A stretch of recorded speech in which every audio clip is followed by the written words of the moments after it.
This is a special place for me and my wife, Amanda, here, the smoke show sitting right there. I married way out of my league, so everybody knows. It's, in my opinion, the best deal in town. I'm going to do a little bit of a commercial real quick. This is our favorite place to eat. We've been a member here for a couple years, and tonight on Thursdays is the 2 for $62 night. You can't get that deal at McDonald's anymore. So 2 meals for the price of 1. You can get the chicken piccata, you can get the grilled swordfish, the flat iron steak. So not 1, but 2 incredible meals for $62. But there's a catch. You have to be a member. But the good news is they're accepting social memberships. So give Dove Canyon Golf Club a call. Join the club. Enjoy the food. Enjoy the deals. There's always something wonderful happening here. So the view, though, that's all complimentary. So enjoy it. So that being said, on behalf of the Rancho Santa Margarita or the RSM Chamber of Commerce, welcome to the 2023 State of the City. That's an applause, man. It says it here, applause. Welcome, everyone. My name is Josh Bastian. I'm the president of the RSM Chamber of Commerce, and it's a true honor and privilege to hold the position of president of the chamber. And tonight, I'm thrilled to be your MC for this special evening. So let's get this program underway. I wanted to begin tonight by giving thanks for the many blessings we share. I'd like to invite up Administrative Board President of Santa Margarita Catholic High School, Andrew Sulik, to the podium to lead us in tonight's invocation. Little bio real quick, and there's steps up here if you need it. Just kidding. Yeah. Andy's a genuine Orange County native with a master's degree in Catholic Educational Administration from Loyola Marymount University. Go Lions. He began his career in education at Santa Margarita Catholic High School in 1996 when he was 12 years old. Correct? All right, where he also coached sports. After a brief corporate experience with FedEx, he returned to education as the founding director of admissions of J. Sarah Catholic High School in 2003. He later became president of Santa Margarita Catholic High School in 2014, introducing the Eagles Edge program. Andy continues to share his insights through speaking engagement and is a proud member of the first graduating class of 1991 from Santa Margarita Catholic High School. Thank you, Andy, for leading us in this invocation. Thank you. And welcome to everyone. Let's bow our heads. Heavenly Father, we are grateful for the many blessings that you have bestowed upon us. We're especially grateful for the gift of freedom. We ask you for a special blessing of protection over our first responders, our doctors and nurses, and our military serving home and abroad. As we approach Veterans Day, we pray for all of our veterans. Please keep us ever mindful of their sacrifices in defending our country and our freedom.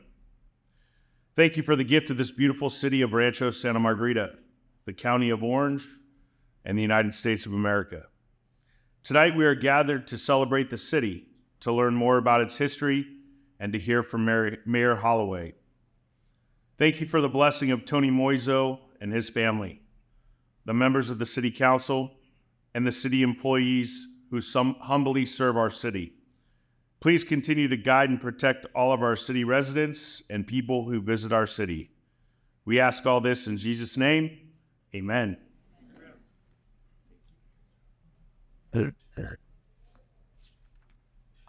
Thank you, Andy, very much for that invocation. Leading us in the Pledge of Allegiance this evening is Assemblywoman of the 71st District, Kate Sanchez. Kate was elected to the California State Assembly in November 2022. As a passionate advocate for parental rights and public safety, she opposes California tax. Please protect Prop 13 up there in Sacramento. They're doing their best to take it away from us. Everybody needs to fight for that. Increases and champions nonpartisan education reform, with extensive experience in working with lawmakers, including former Congressman Ed Royce, Kate brings a wealth of knowledge to her role. She believes in providing every child with a quality education, regardless of their zip code. Kate's assembly office covers several cities and areas in the 71st Assembly District. Ladies and gentlemen, please stand.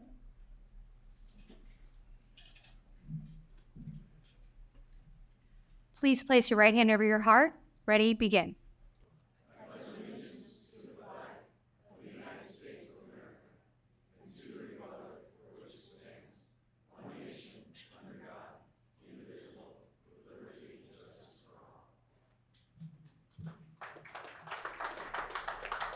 Thank you, Assemblywoman Sanchez. Ladies and gentlemen, welcome to our inaugural State of the City evening event. Everybody's got non-puffy eyes. We're not eating eggs. And the beauty of tonight is we all get to have a glass of wine and share each other's company.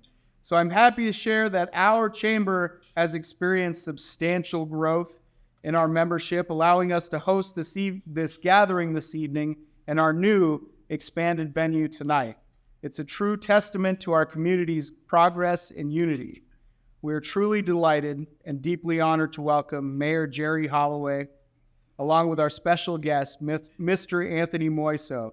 Mayor Holloway will introduce Mr. Moiso in a couple minutes, but before that, I just wanted to share a personal story. You see, Mr. Moiso's grandmother was none other than Marguerite M. O'Neill, affectionately known as Amma Daisy. And for those of you who are not from RSM, we have a tiny little street in the middle of the town named after her. I don't think it's more than 75 feet long. The street cuts through a couple different streets in front of Cielo Vista. There's no houses on the street. It's just a tiny street with just a wonderful name. And a lot of people don't know why that tiny street is named Amma Daisy. But I always have, because I also had the privilege of attending Marguerite M. O'Neill Elementary School in Mission Viejo. It was the very first elementary school to open in Mission Viejo in 1967. But because we went to O'Neill, our curriculum extended beyond the normal elementary school topics. We also got to learn a lot about the O'Neill family, and especially our school's namesake, Marguerite M. O'Neill. But one lesson that always stuck with me centered on one of her guiding principles: to take care of the land, and the land will take care of you. So it's, in my opinion, looking around what we have here in Rancho Santa Margarita, I believe she would be very proud. So before we move on to the next part of the program, I wanted to take this opportunity to publicly express my gratitude for what we have here in RSM. So, Mr. Moiso, from the bottom of my heart, thank you for everything you and your family have done for making our home such a special place. Thank you, sweet. Right with.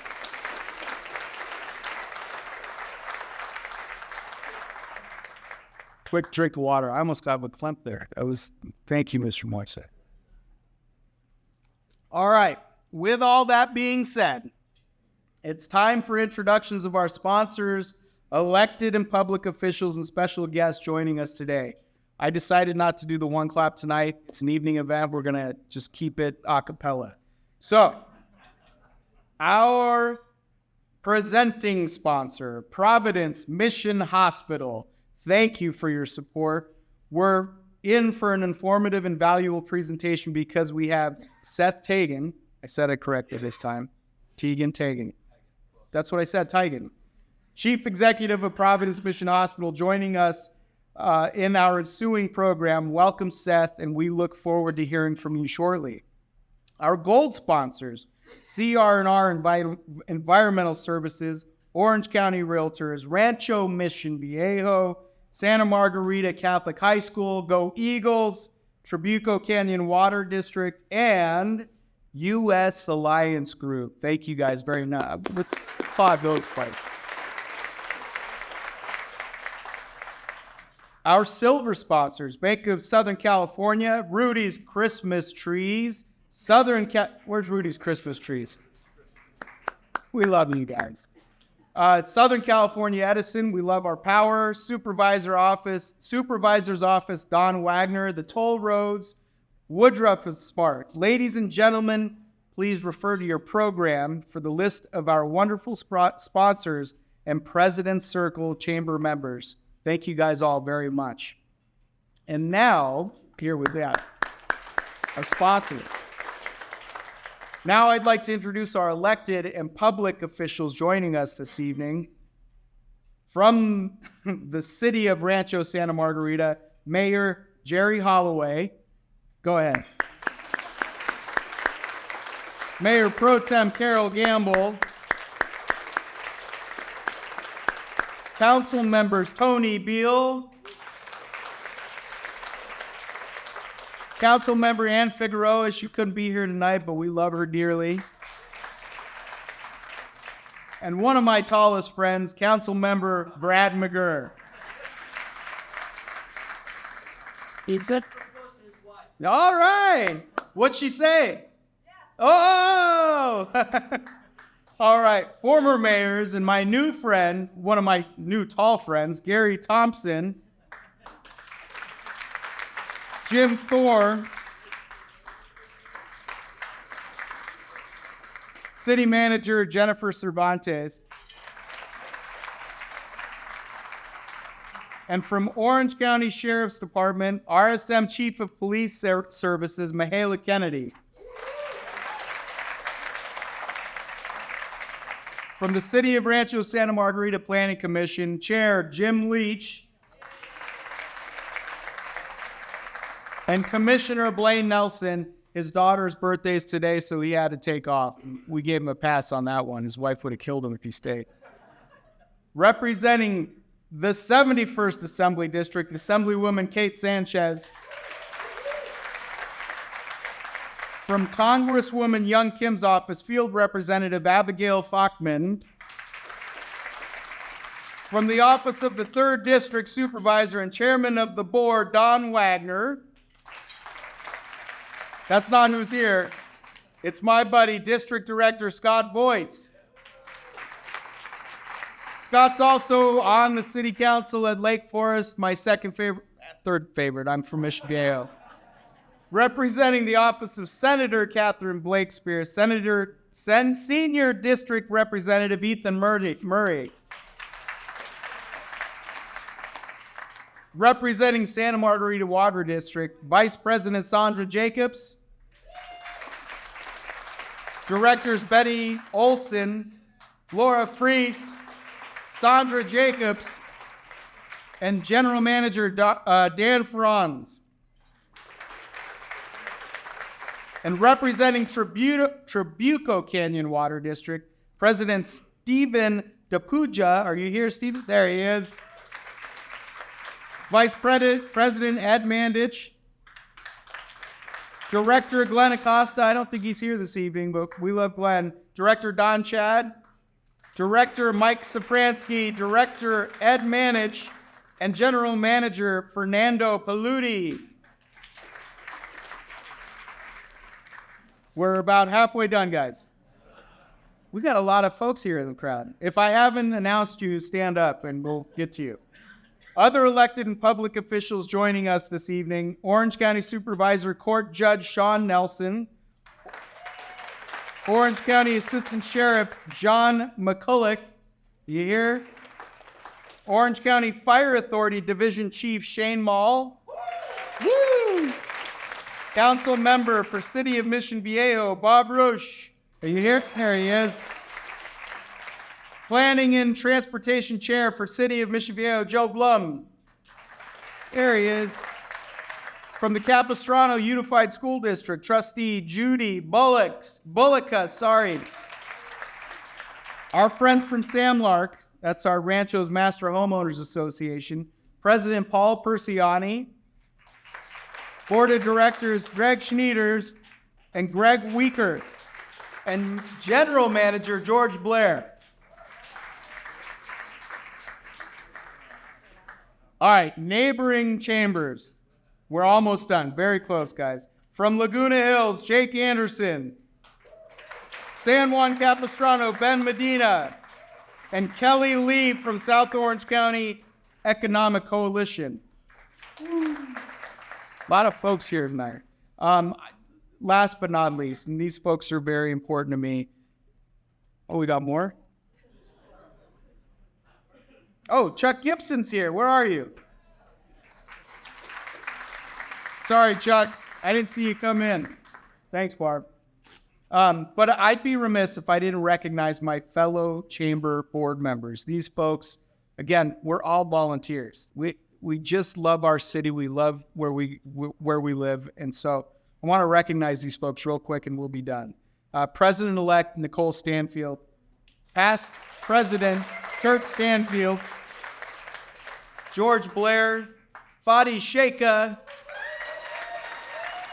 Jim Clements, Charity Hill, Julie McGurr, Julie said yes, Carrie Arnett Miller, and yours truly. Let's give all of our special guests a huge applause. And without further ado, I'd like to introduce you to Chief Executive, Providence Mission Hospital, Seth Tagan, Chief Executive of Providence Mission Hospital with over 27 years of experience in nonprofit healthcare. In his pivotal role, he oversees all aspects of acute care services and various business lines, focusing on clinical quality and patient experience. Seth is a fellow of the American College of Healthcare Executives and has received numerous awards for his dedication to healthcare excellence. He's also actively involved on the boards of several healthcare organizations.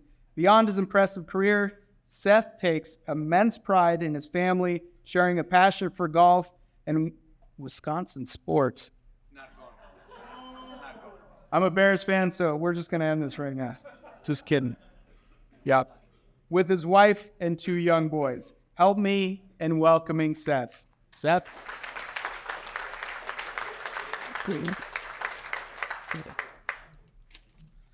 Hi, good evening, everyone. I have never been so thrilled that I only have to introduce one person. I have the distinct pleasure of getting to introduce Mayor Jerry Holloway. And I told Jerry earlier, I asked him if he had walk-up music or anything that we wanted to play this evening. He said he wasn't that prepared, but I got a pretty good hype reel for him when you hear about his history and his dedication to this community. It's pretty remarkable. So he became a member of Rancho Santa Margarita community in 1990, which according to this was perfect timing. The community had just formed a civic association to provide a unified voice for the community. And then a few years later, in January of 2000, Rancho was incorporated, becoming the 33rd city of Orange County. 2 years later, in 2002, Mayor Holloway was elected to the first term on the Rancho Santa Margarita City Council. A dedicated public servant, Mayor Holloway continued to serve on the council until 2012, took a brief hiatus, I'm told, and then returned to the city council in 2014 and continues to serve today. During his tenure on the council, he served as mayor 4 times, 2005, 2010, 2019, and 2023. And as if the mayor wasn't busy enough, he served busy enough with council responsibilities. He also had a very distinguished career, served as a private investigator, a lieutenant with the Costa Mesa Police Department, administration of justice instructor at Irvine Valley College, and dean of students at Santa Margaret Catholic High School. And I would say this sounds like he can't hold a job, but we believe that he can. We believe that he can. Also, in my notes here, we made a special note that we believe that working as a private investigator and police lieutenant must have been excellent preparation in serving as the dean of students. As somebody raising 2 middle schoolers, we need your insights, maybe over a glass of wine after this. The mayor's involvement at Santa Margarita Catholic High School doesn't end there. He served as a football coach at Santa Margarita for 22 years, and even after retiring as dean of students, he continues to be the voice of the Santa Margarita High School Eagles basketball team. Please join me in welcoming Mayor Jerry Holloway.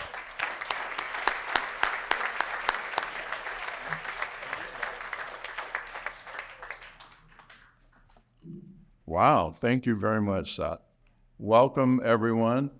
We have a lot planned. I'm not going to introduce any elected officials I think we covered that. We did get about the half. We're keeping track. It's my pleasure to be here tonight in front of so many supporters of the city of Rancho Santa Margarita.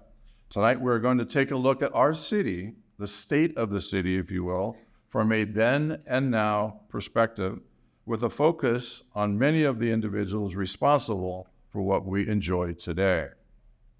What we enjoy today is a beautiful, safe, family-friendly, and financially stable community that everyone in this room has had a part in either building, sustaining, or enjoying. The first part of our evening will focus on how the idea of Rancho Santa Margarita came to fruition, the steps and people that led us here, a story of immense proportion, and described to us all tonight firsthand. That just doesn't happen. We're also going to recognize and offer a professional and personal look at 4 organizations that have had a significant impact on our growth, sustainability, and safety, and will continue with their significant impact well after all of us have moved on. Those organizations are Providence Mission Hospital, Santa Margarita Catholic High School, the Orange County Fire Authority, and the Orange County Sheriff's Department. Of course, we will take a look at the current state of our city from a statistical standpoint and look at how our city government works in such a remarkable fashion. To end the evening, we will get a glimpse at what really makes this all go, that being the wonderful people that make up our city staff. As all of you know from either personal or professional experience, community functionality is complicated. Lots of moving parts. But every community in existence started with several individuals, or in a few cases, just one individual. In the case of Rancho Santa Margarita, there is one individual who is that person. Mr. Anthony Tony Moiso, and his story is historic and fascinating. Let me tell you a little bit about Mr. Moiso. He is the Chairman and Chief Executive Officer of Rancho Mission Viejo. He is responsible for the ranching, farming, planning, development, and financial management of Rancho Mission Viejo. Rancho Mission Viejo manages all activities and operations of the various Rancho Mission Viejo business enterprises. In 1965, after serving in the U.S. Army, Mr. Moiso joined Mission Viejo Company and began his 58-year career as a rancher and developer of large-scale master-planned communities, of which many of you live now. In 1972, when Mission Viejo Company was sold, Mr. Moiso became president of the then 42,000-acre Rancho Mission Viejo and served in that role until 2022. In 1983, Mr. Moiso established Santa Margarita Company to manage, plan, and continue the development of Rancho Mission Viejo. From 1983 until 1996, Santa Margarita Company was responsible for the master planning and development of the 5,000-acre city of Rancho Santa Margarita and the 1,000-acre planned community of Las Flores. Moreover, in 1996, Mr. Moiso founded Rancho Mission Viejo, LLC, to plan and develop the 4,000-acre community of Ladera Ranch and to continue managing, planning, and developing Rancho Mission Viejo's remaining 23,000 acres. Down through the years, Mr. Moiso's personal involvements have been many. Presently, he remains a trustee of the San Juan Capistrano Historical Society and a member of the board of directors of the Mission San Juan Capistrano Preservation Foundation. Additionally, he and his wife Melinda continue their 48-year commitment to the work of the Sisters devoted to the Sacred Heart throughout Southern California. Moreover, the Moisos host the annual Rancho Mission Viejo Rodeo, which supports many South Orange County needs. Mr. Moiso is a proud graduate of Stanford University. He and his wife Melinda live in Newport Beach. The Moisos have 4 married daughters, 13 grandchildren, and 1 great-granddaughter. Without further ado, please welcome the esteemed Mr. Tony Moiso.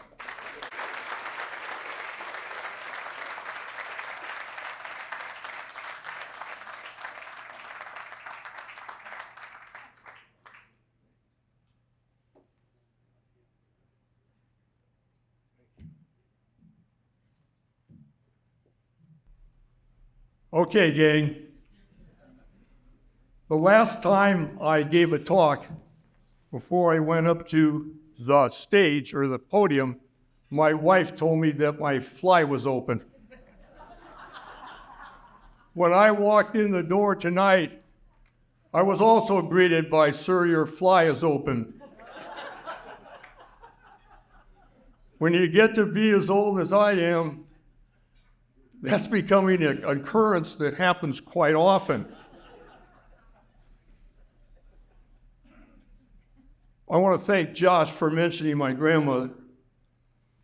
My grandmother was really a very special person in our lives and our family. Her name was Marguerite O'Neill. Marguerite Moore O'Neill. She was born in Los Angeles in 1879. And she saw a lot of development in Los Angeles. I have the phone book from 1882, which she gave me. And the phone book for Los Angeles, it's like a menu. It has a phone on the front, nothing on the back, and you open it, and there's about 70 numbers for Los Angeles. The University of Southern California, parentheses, M.M. Bovard, president, is in West Los Angeles. So thank you very much.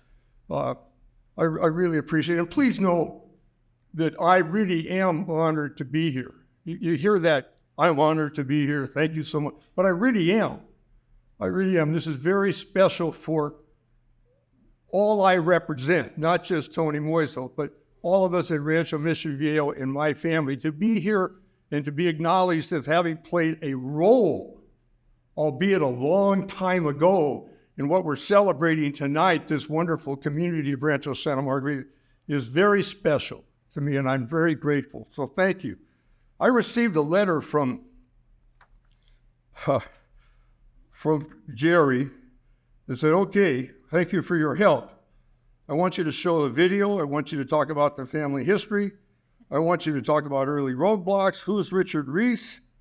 Talk about Santa Margarita Catholic High School. Say anything more that you think's worthy. Talk about how you named the streets." And the last one is my thoughts about how the city has progressed and how does it relate to the vision from a long time ago. And that's the one that's probably the best, or the best opportunity I have. I'm here to give you a little history lesson and so on. But the real tribute is to this community. Remember, the developer, he creates the venue. We created a long time ago the opportunity for this to all happen. But it's the people who live here, and you represent all those people. It's the community, the human beings who are here now, that makes this place so special. So I'm here, if you remember one thing from Moiso, whose fly is up.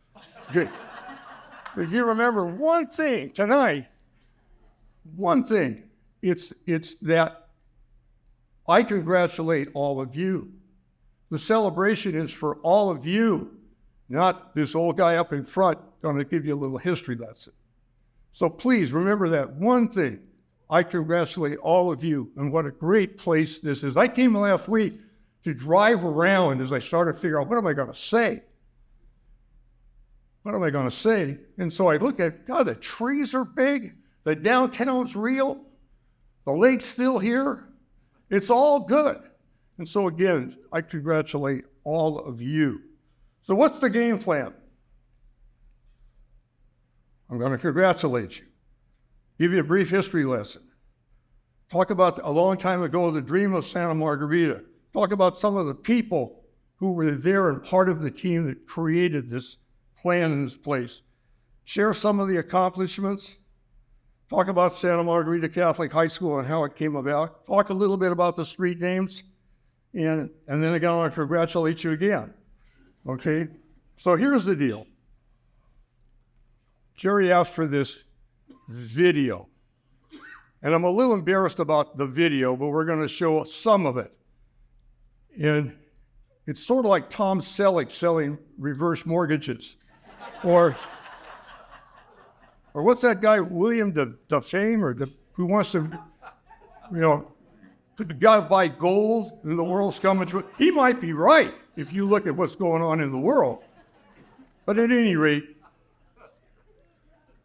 Marty, if you would show the video for me, I'd appreciate it.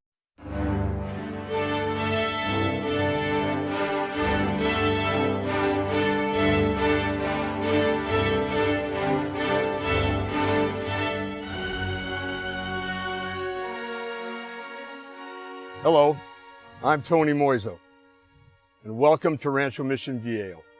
Since 1882, members of my family have owned and managed this great ranch, which once, a long time ago, totaled more than 200,000 acres and ran from Aliso Creek at the foot of Saddleback Mountain south all the way to the city of Oceanside in North San Diego County. As stewards of the land, we've worked hard to establish a proud tradition of cattle ranching, open space preservation, thoughtful land management, responsible development, and community service.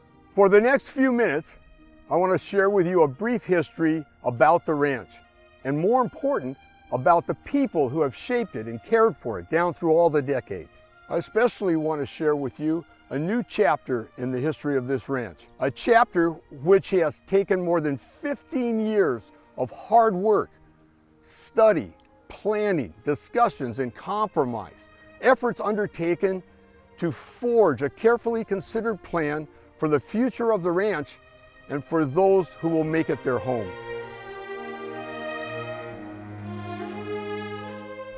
It was nearly 125 years ago when Tony Moiso's great-grandfather, Richard O'Neill Sr., and his partner, James Flood, sealed their deal with a handshake to become owners of the ranch that encompassed the vast Rancho Santa Margarita y Las Flores in northern San Diego County and its adjoining Rancho Mission Viejo and Rancho Trabuco in southeastern Orange County. Under the stewardship of O'Neill and his family, the ranch flourished, becoming home to the region's largest wheat and barley fields, as well as thousands of head of cattle. In the early 1940s, when the nation went to war, the O'Neills were required to provide more than two-thirds of their land to the Department of Defense for the establishment of Camp Pendleton, leaving them with 52,000 acres known as Rancho Mission Viejo. Over the years, the members of the O'Neill Avery Moiso family have done their part to remain true to the values of the family and to the wisdom of family matriarch Marguerite O'Neill. Marguerite consistently counseled her family to take care of the land, and the land will take care of you. In 1950, the family made the first of many open space dedications to the people of Orange County with the creation of the 278-acre O'Neill Regional Park. Today, nearly 85% of their original landholdings remain as open space. In addition, they've built schools, libraries, business parks, roads, retail shops, and medical centers. They've also helped to restore historical landmarks and protect special places for the enjoyment of generations to come. And of course, they've created some of the finest communities in the nation, including Mission Viejo, Rancho Santa Margarita, and Las Flores.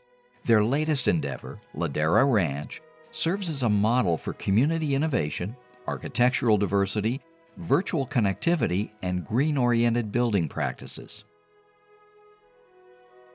Beginning in the early 1990s, senior members of the ranch family embarked on a journey to establish a long-term plan for the ranch.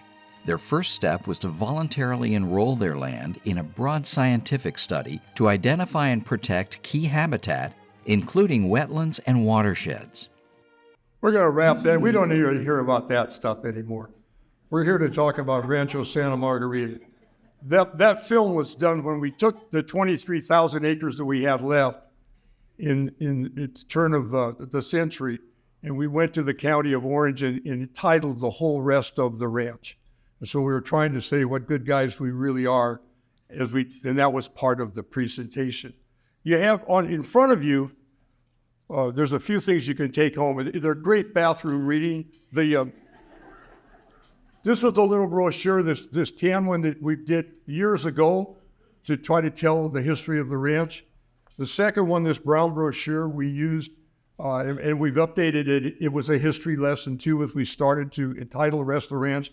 And the last one here, this is really a great article. It was written over 30 years ago, but it talks about Rancho Santa Margarita and what the dream was and how it came about. And so I commend all those to you.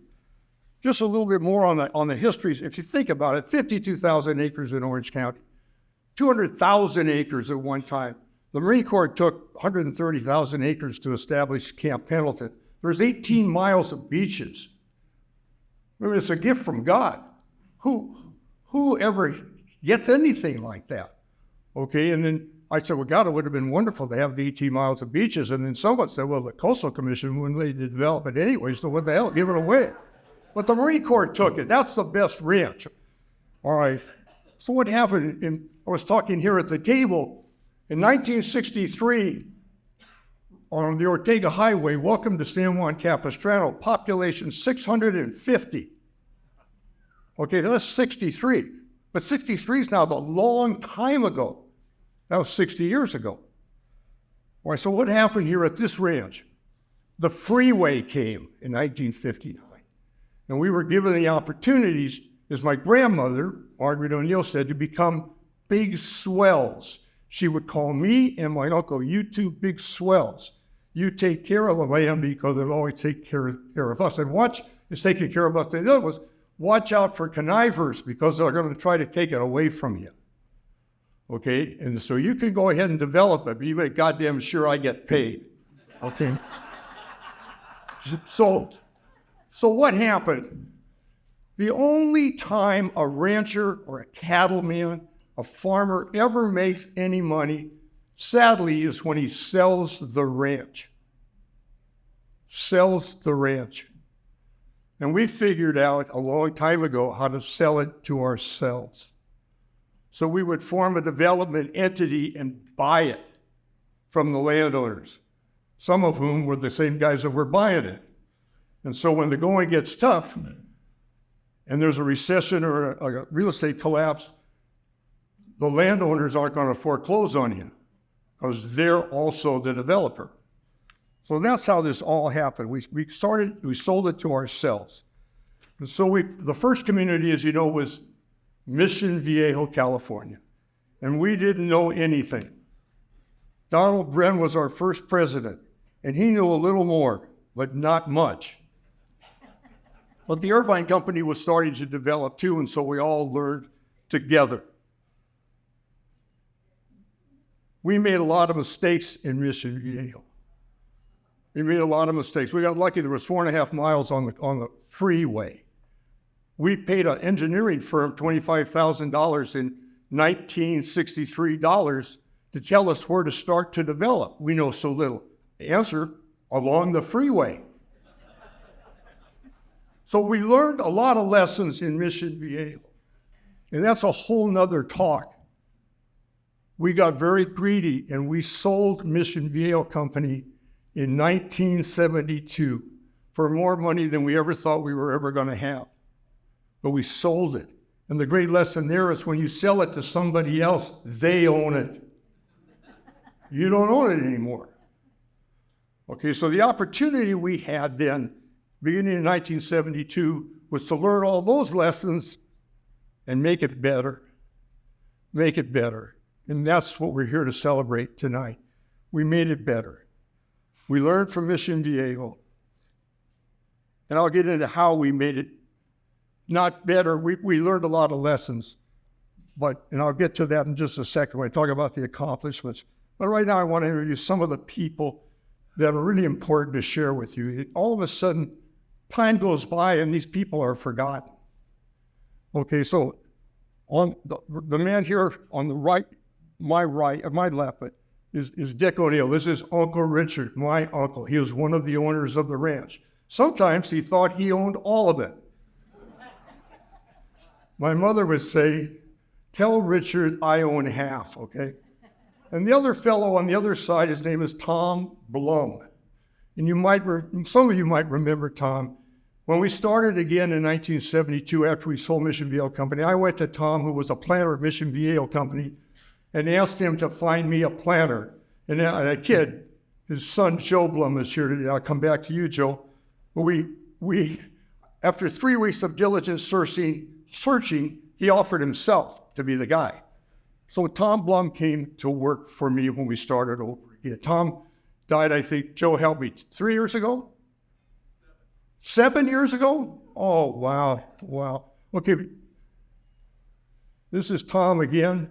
And again, he was a tremendous help for us, especially in the world of not only planning, but in order to get to roadways and water districts and sewer treatment plants and all the stuff that we had to take care of before we could even offer anything to any building. This is just another shot of the group. Again, this is Tom Blum, myself. Joe O'Connor's the guy in the red tie. He was our financial partner in Santa Margarita. Gilbert Aguirre, some of you might know Gilbert came as a ranch manager almost 60 years ago, and he's been a confidant of mine and a great friend for all those years. Really street smart. Serena has to deal with Serena Benson here on a daily basis or weekly basis. And Gilbert's a handful, actually. And then the last person there in the white coat is Richard Reese. And then I put Melinda, this is my wife, Melinda. This picture was taken at the groundbreaking. There was an event a year before when we established the sewer treatment plant. When she got in the bulldozer, and at the end of the day, drove it right through the monuments and knocked down the wall. But we won't go there. Okay, let's go to some of the accomplishments. This is the Plano. This is where Santa Margarita is today. You can see the Plano Shabuco Road coming up from the creek in hangs right, goes down to that corner, and then you can see where Dove Canyon is on the left. Okay, so that was the Plano before anything really happened. But it was a tremendous opportunity. It's almost a freak of nature, an alluvial plain that comes down from Saddleback Mountain. It's not flat, but it's sure a lot flatter than everything else. And so the idea that we came, how are we going to do this better? And one was the name. I was going to call it Santa Margarita. And then there's a place called Santa Margarita just north of San Luis Obispo. It raised all kinds of hell. I went up there in my best cowboy clothes, and I still didn't win. And the postmaster's name was Hector Godinez. I had the job of making Mission Viejo with Hector. How do you get a zip code? Hector put his arm around me and said, just put Rancho in front of it, Tony, and don't fight these guys. But we came Rancho Santa Margarita. The idea was live, work. You could live and work in the same place. Reverse traffic flows, okay? That's where there's a 450-acre business park here, okay? And then the next one was, and this is where Richard Reese came to play. Back up just a second. I talked a little bit about Richard, but I just mentioned him. Richard had worked at the city of Anaheim. Then he went to the Irvine Company for about 15 years, and when Donald bought the Irvine Company in 1977, he did away with the planning department. So all those people led by Richard were let go. And it was crushing for him. He was living in a trailer down there in Crystal Cove. And so Tom suggested that we could really benefit from Richard's insight. He had been at the Irvine Company. He was really an artist, and we could really benefit from Richard. And so Richard came to work for us. And it was Richard that came to us and said, you've got to create a there. It's in the middle of the city. It's way off in nowhere's land. Why do you go there? Okay, it had to be special, and that's where the lake came from, the lake amenity. When we built the lake in Mission Viejo, you couldn't walk around it. We built one in Woodbridge where you could go halfway around it. But we could create the walk all the way around and make it at the center of a community. And that was all Richard. The Bluff-Top Park and the hiking, the athletic fields. And these are just early pictures of the lake. Marty, go to the next one, please. Again, it seems as if it were only yesterday. I took a little tour last week just to refresh my memory of about what's here, and the trees are unbelievable here now. There aren't any there. So go to the next one. I think the big deal here was to make it a place, was they had to get its own zip code. And when we got awarded a zip code, again by our friend Hector Godinez, we had a little ceremony out on the Plano, and Gordon Reinhardt and Buck Bean are both gone. This is my mother, Alice Avery, and they rode in as Pony Express guys to deliver the zip code. It was pretty special. The other one we didn't have a picture for is the bell tower. Where there's a gas station now, that was the info center. Okay, and so the idea was every place was going to have a bell tower. The bells would ring when babies were born, birthdays, whatever. It was going to all ring. It was very, very special. It really didn't make it. When we had the old grand opening, I invited Paul Arbiso. Paul Arbiso was the famous old bell ringer at Mission San Juan Capistrano. He's the guy that would pull the rope and play it. So I invited Paul to come to ring the bell. And of course, okay, here's Paul Arbiso, please ring the bell. Paul, he walks over and presses a button.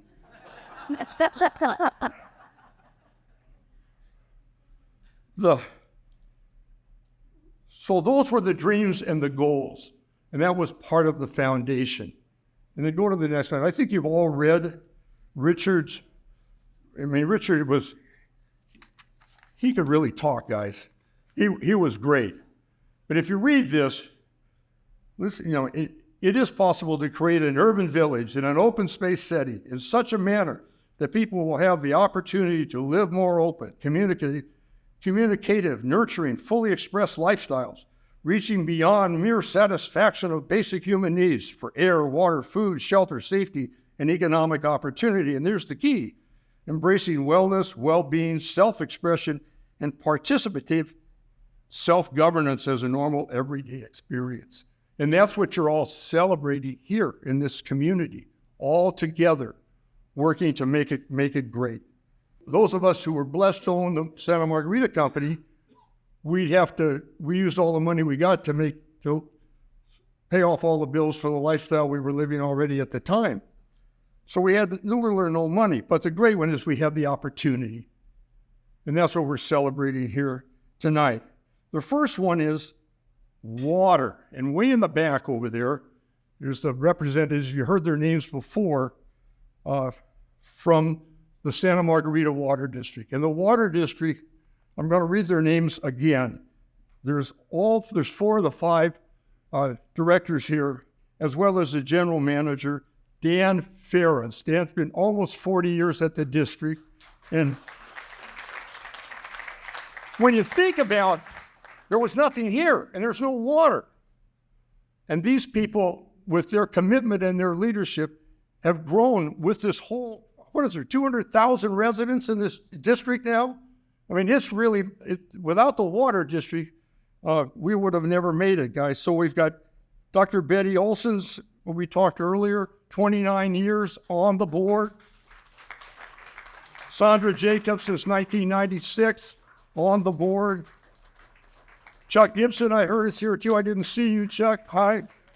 And Laura Fries is a newcomer to the board, but she was the city council person in San Juan Capistrano, responsible for water in San Juan Capistrano. So what happened? What happened in the Truco Canyon water districts here too? There were 11 different water agencies got together and built a pipeline, South County Pipeline. The Allen McCulloch line comes from the Deemer filtration plant in Yorba Linda, and it brings water all down the backbone of the county to San Clemente. And that's huge. And I said it in about 6 minutes, but it was a big accomplishment to bring water. The other one is the sewer treatment facility, the wastewater treatment plant, not the sewer treatment facility. But it's in Chiquita Canyon, and it's unbelievable what's there. When I take people on tours and they ask me, what's that down there? I tell them it's a community college, okay? But the leadership at that table back there is phenomenal. We have a reservoir now that the water district has established that captures all the recycled water that would go out to the sea. Okay, they save it. I mean, I know it's 80-some feet deep. It's 300,000 feet long. It's over 1.5 billion cubic gallons of water. It's really special. And you need that type of person, that type of dedication and commitment to make things happen. So we built a sewer treatment plant. I didn't have any pictures of the day we celebrated its dedication when Melinda drove the tractor through the wall, but it was called the sewer stomp. And everybody got a plunger as the gift to go home. A long time ago, access, roads. All we had was Santa Margarita Parkway, and we built the bridge. And you might read that sign, there's a solution coming. Some of you might have lived here. Jim Thor might have lived here when the only way out was Santa Margarita Parkway. And I would come in the morning and hide my face because people are all lined up trying to get in. In those days, Orange County was a lot more Republican than it is today. So Sacramento didn't have, Willie Brown, who was a friend, didn't have much love for Orange County. So there was no money to build any roads. That's where the idea of the toll road came from. And it was with the Irvine Company and other municipalities along the way that we were able to get the legislation to enable taking tolls and to build these roadways. Without the toll road system, everything stops in Orange County. You take it for granted now, but it was a big deal then. There's Tom again, and Ernie Schneider was in the 3rd District office. This is Gaddy Vasquez. He was a county supervisor. And next to me is a man named Al Holliday, who worked for us, whose idea for the toll roads, it was really Al's idea. And look what we have now. It all works. Now we didn't have any approvals either. Okay, and so sitting at this table right here is the gentleman in the blue shirt. His name is Lyle Overby. Lyle has been with me and the ranch for over 40 years. And it was Lyle who would choreograph the political process to garner the votes to make this all happen. And with Lyle's leadership, we never had a vote go against us. We always won at the Board of Supervisors 5-0. But what we had was for real. What we had was for real. And so Lyle, I wanted to acknowledge you. And the other person, it was approved in 1981 and 82. The land on the other side of O'Neill Park was the first approval, and then the Rancho Santa Margarita, as you know, it was approved in 82. So there's the gentleman in the middle there, his name is Tom Riley. Do you remember Tom Riley? Boy, it's interesting that I thought that would be the case. There's very few hands up. Tom Riley was the supervisor in the 5th District, our district, for 24 or 5 years. He was appointed by Ronald Reagan in 1974. And General Riley was a brigadier general. He was a Marine officer. He was at Guadalcanal and in Korea at the Chosin Reservoir. He was really a good guy and a man that really stood for everything you would think a Marine would stand for, but he was a great American, and he helped us and led us. And it's important that all of you know General Tom Riley and you recognize him. He's pictured there you heard about the Sacred Heart Sisters when they were telling my little story, Belinda's and my story, but we've known as nuns for almost 50 years. And General Riley was the person who brought us into their world. And he asked us to take care of them. When he was gone, you can see he's in a wheelchair. When he is not here anymore, please take care of the sisters. And if you ever need prayers, the Heart of Jesus Retreat Center is on Greenville. It's in South Santa Ana. Look it up. They pray every day by name for all of us. That's a whole nother story. But remember Tom Wright. Okay, the next person I have here is Bill Lyon. Okay, Major General Bill Lyon. Okay, show of hands. Who knows General Lyon is? Okay, that's a little better. Okay, but General Lyon in those days, 40 years ago, was really a successful builder, big time. If you ever go to the airport, go to the Lyon Air Museum. General Lyon lives, and the house is still there. Willa Dean lives there. It's in Coto de Casas. It's 134 acres. And he was a great mentor. He died, I think in 2000. He was 97. Would have been 100 years old today, this year.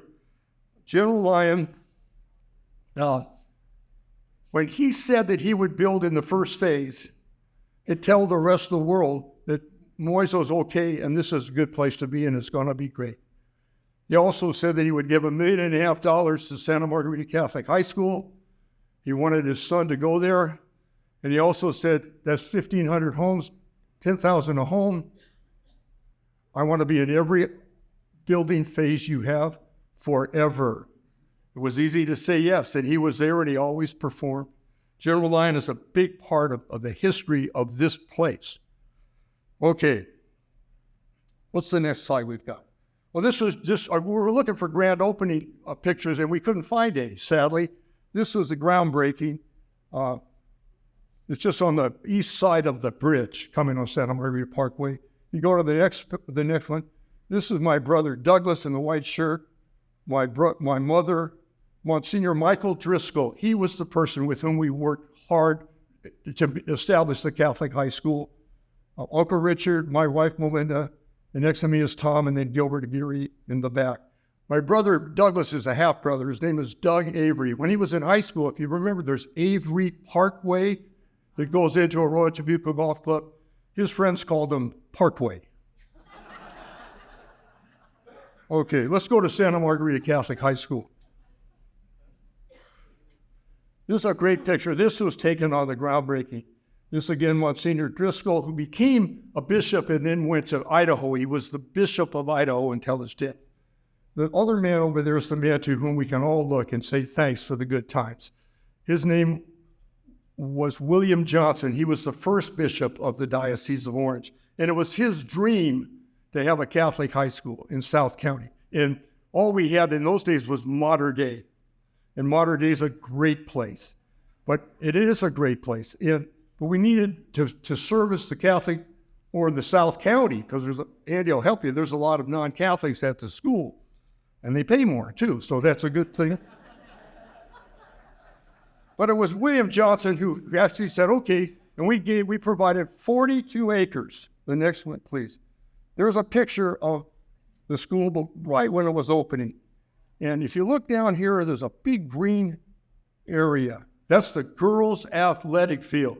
We wanted to provide enough land so there would be enough property to do it right. And the next bishop, his name was William McFarland. He was a tough old Irish guy. I thought he was going to buy a parish site down the street. He stole the girls' athletic field and built San Francisco Solano Parish and didn't have to buy one down the street. And the leadership of the school has been looking for space ever since. The point of that is, though, we provided the land. You can't build a school. You can't afford to buy the land. In those days, and it was a long time ago, we raised $25 million to build the school. And it's been a great place. Andy's in the first graduating class. They've won CIF championships. They had a young man who played football there for Coach Hardigan. Carson Palmer won the Heisman Trophy. It's a great place. We've had a number of grandchildren. One of our daughters went there. We've had grandchildren who go there. It's a great place. Why do I mention that? Because it's great for this community. It's a very special place. $25 million is a lot to raise. We raised 12, and then the bishop, we were slowing down. He put us in the PSA appeal. That's an annual appeal that goes to the whole county. So there's people in Los Alamitos, Seal Beach, gave to Catholic education, but it paid for the school. Okay, let's go to street names real fast. Well, go back. This is the opening of the school in September of 1987. All right, so we want to talk a little bit about street names. And the number one is Alma Daisy. That's Grandma Daisy, but little kids couldn't pronounce it. Okay, and it's very special that she has that little street. The other one is Alma Aldea. That's a street. And I think you know what that means. That's soul and village. Soul and village. And the guy that named the streets was the fellow Buck Bean. He was one of the men on the horseback that brought the Pony Express in. And the Buckner, after Mission Viejo, where we named streets after everybody, we even had a woman with a Spanish dictionary, and we paid her $3 a name.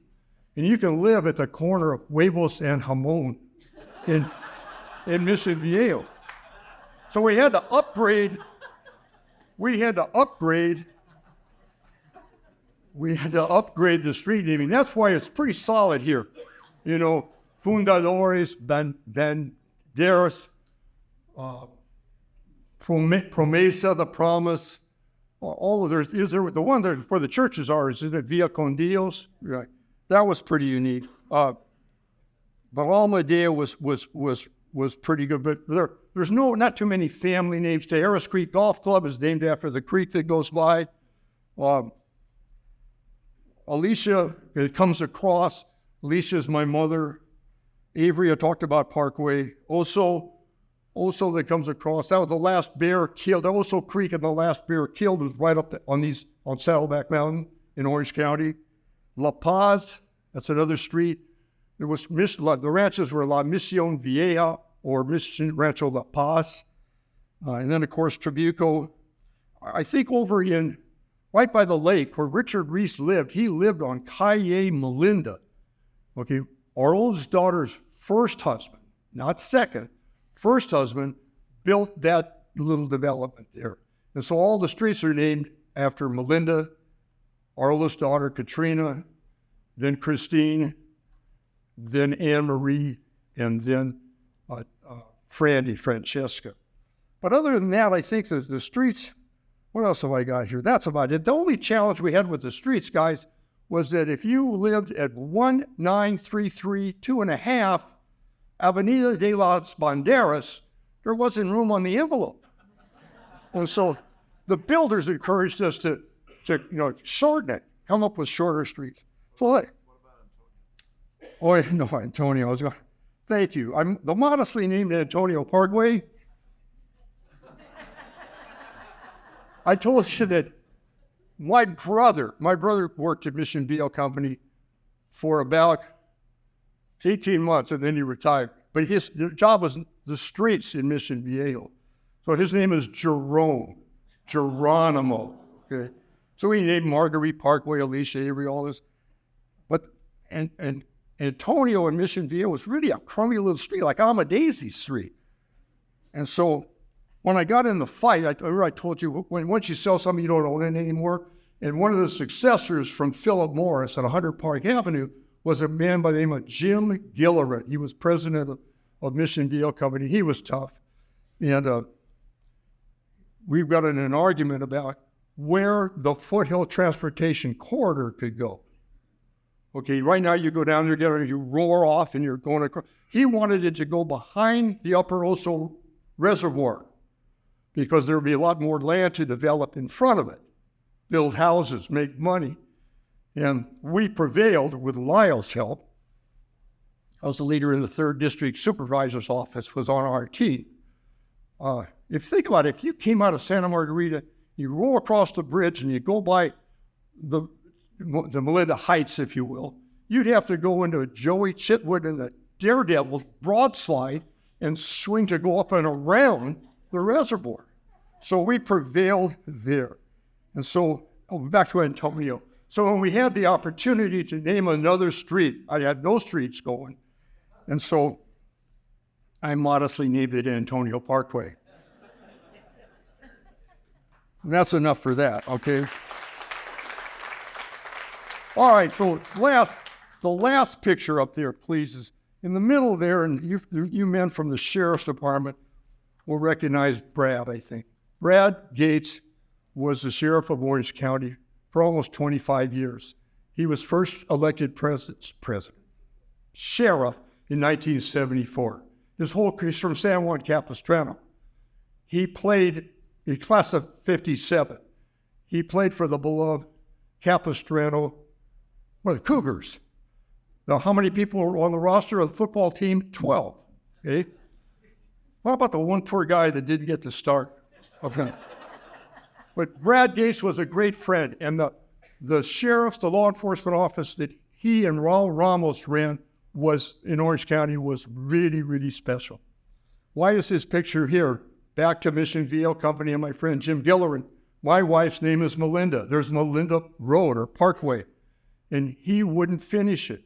He left it a giant hole with concertina wire to inhibit people coming to Rancho Santa Margarita.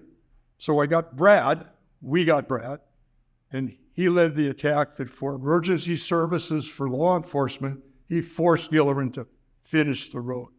And Brad's a dear friend. He's got Parkinson's disease now, and it's pretty severe. It's pretty damn tough to watch. One of the great leaders of Orange County in those days to witness the end of life for Sheriff Gates. He is a dear friend and a great leader for Orange County. Okay, so I really don't have much more. I think that's probably enough. Again, it's a little bit of a history lesson. It's really fast. I hope that you got to meet some people that helped create this place and establish the opportunity. Tom Blum, Richard Reese, my wife, and during the whole thing, Uncle Richard, the water district. People just think you turn on this faucet, your sink, and the water comes out, flush the toilet, and all goes away. It's not that easy, guys. It's not that easy. So again, please hear me now. I'm really proud to have been here. I'm almost emotional about it. To see that what the dream we had, to see that the decisions made in those days to create the opportunity for those to follow, the residents, the community to flourish, to really live a safe life in a beautiful place, to be able to be in a city that's capable of paying its bills. I was talking with Tony Beal. The fact that we have a tax base here, the fact that there's reserves, and it's all your accomplishments, not ours. We started it, but you're the people that made it happen. And to hear just Josh talking about the enthusiasm of this place. I came out here when Nicholas was designing this place. And I had a chance to sit next to him, and he was a pretty good guy, but he'd only been here once, and that was that day. Okay, and then he was giving a little talk. I told this earlier, giving a little talk, and he's got the routing of the golf course. And he got to about the 13th hole. He goes, Jesus, he says, I don't know where the hell I am. And to see this clubhouse and to see what's here is really special. It's really special. So again, in conclusion, I'm honored to be here. Thank you very much, and congratulations.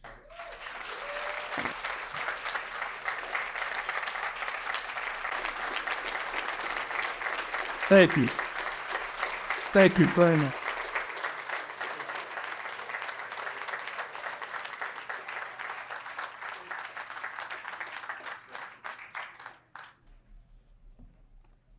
Oh my gosh.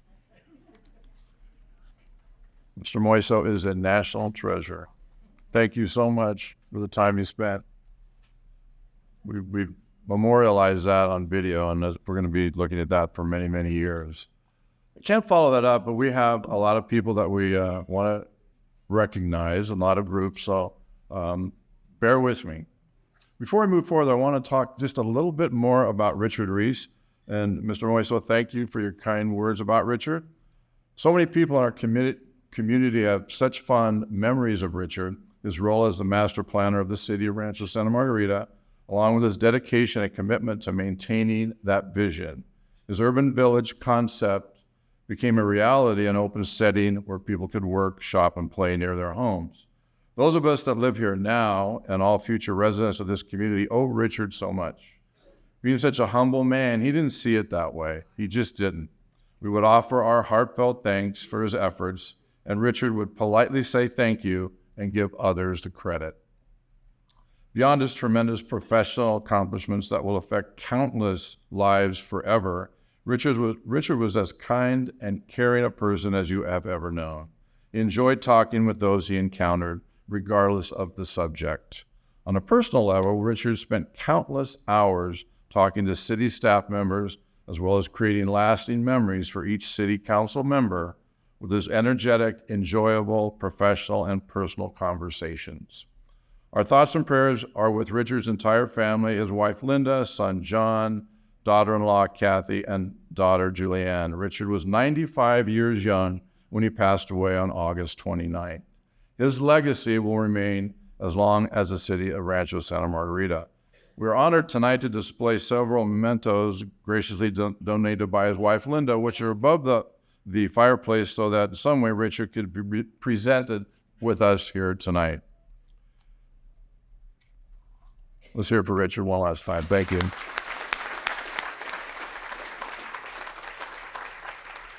Now let's take a look at some of the institutions that I mentioned earlier. We're going to start with Mission Hospital.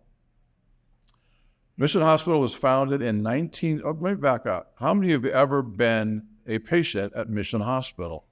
Leave your hands up. I think I'm going to get everybody. How many have visited somebody? If your hand isn't up, if you visited somebody at Mission Hospital? I think we have almost every hand up. Huge impact in our community.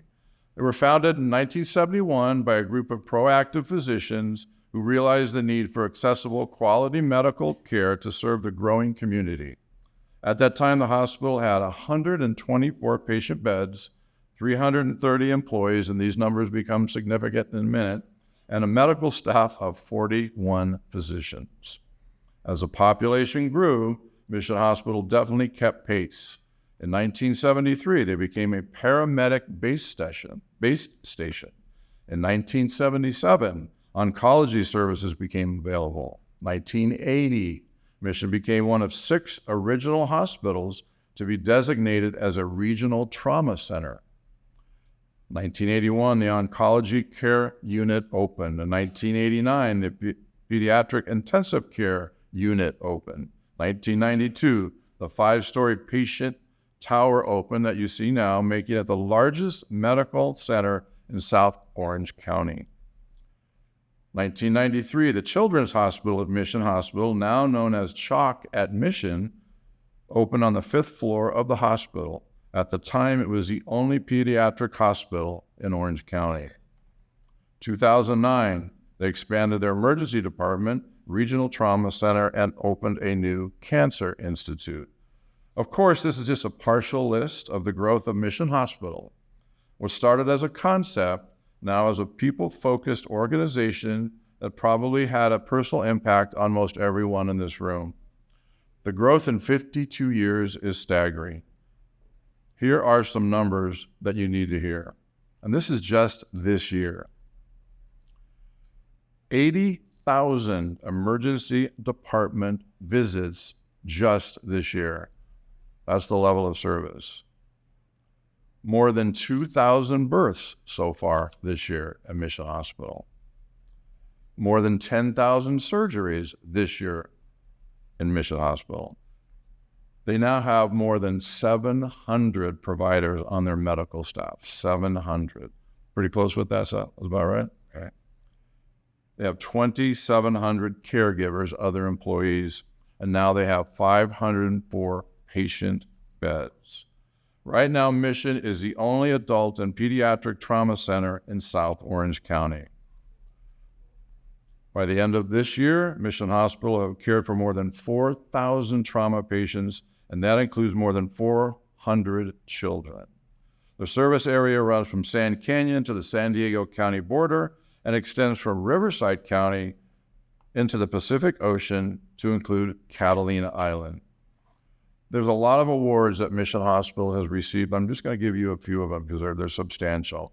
U.S. News and World Report and Newsweek both recognize Mission Hospital as the #1 hospital in South Orange County in 2023. 2023 Women's Choice Awards honored Mission as the best hospital for patient experience, heart care, emergency care, comprehensive breast care, stroke care, minimally invasive surgery, mammogram imaging, and women's services. And there is more. Mission has a free helmet giveaway program. How many of you have seen an e-bike rider, love those kids, with their wheelies going down the road, and we just cringe we cringe when we see that? Mission has started a free helmet giveaway program. Since this program was launched in November of 2021, nearly 3,000 multi-sport helmets have been given to children across the region. This highly successful program was created in response to a sharp increase in e-bike injuries, especially when children were not wearing a helmet. Please enjoy this look at Mission Hospital. For decades, Providence Mission Hospital has proudly served this community, meeting the immediate needs of each person.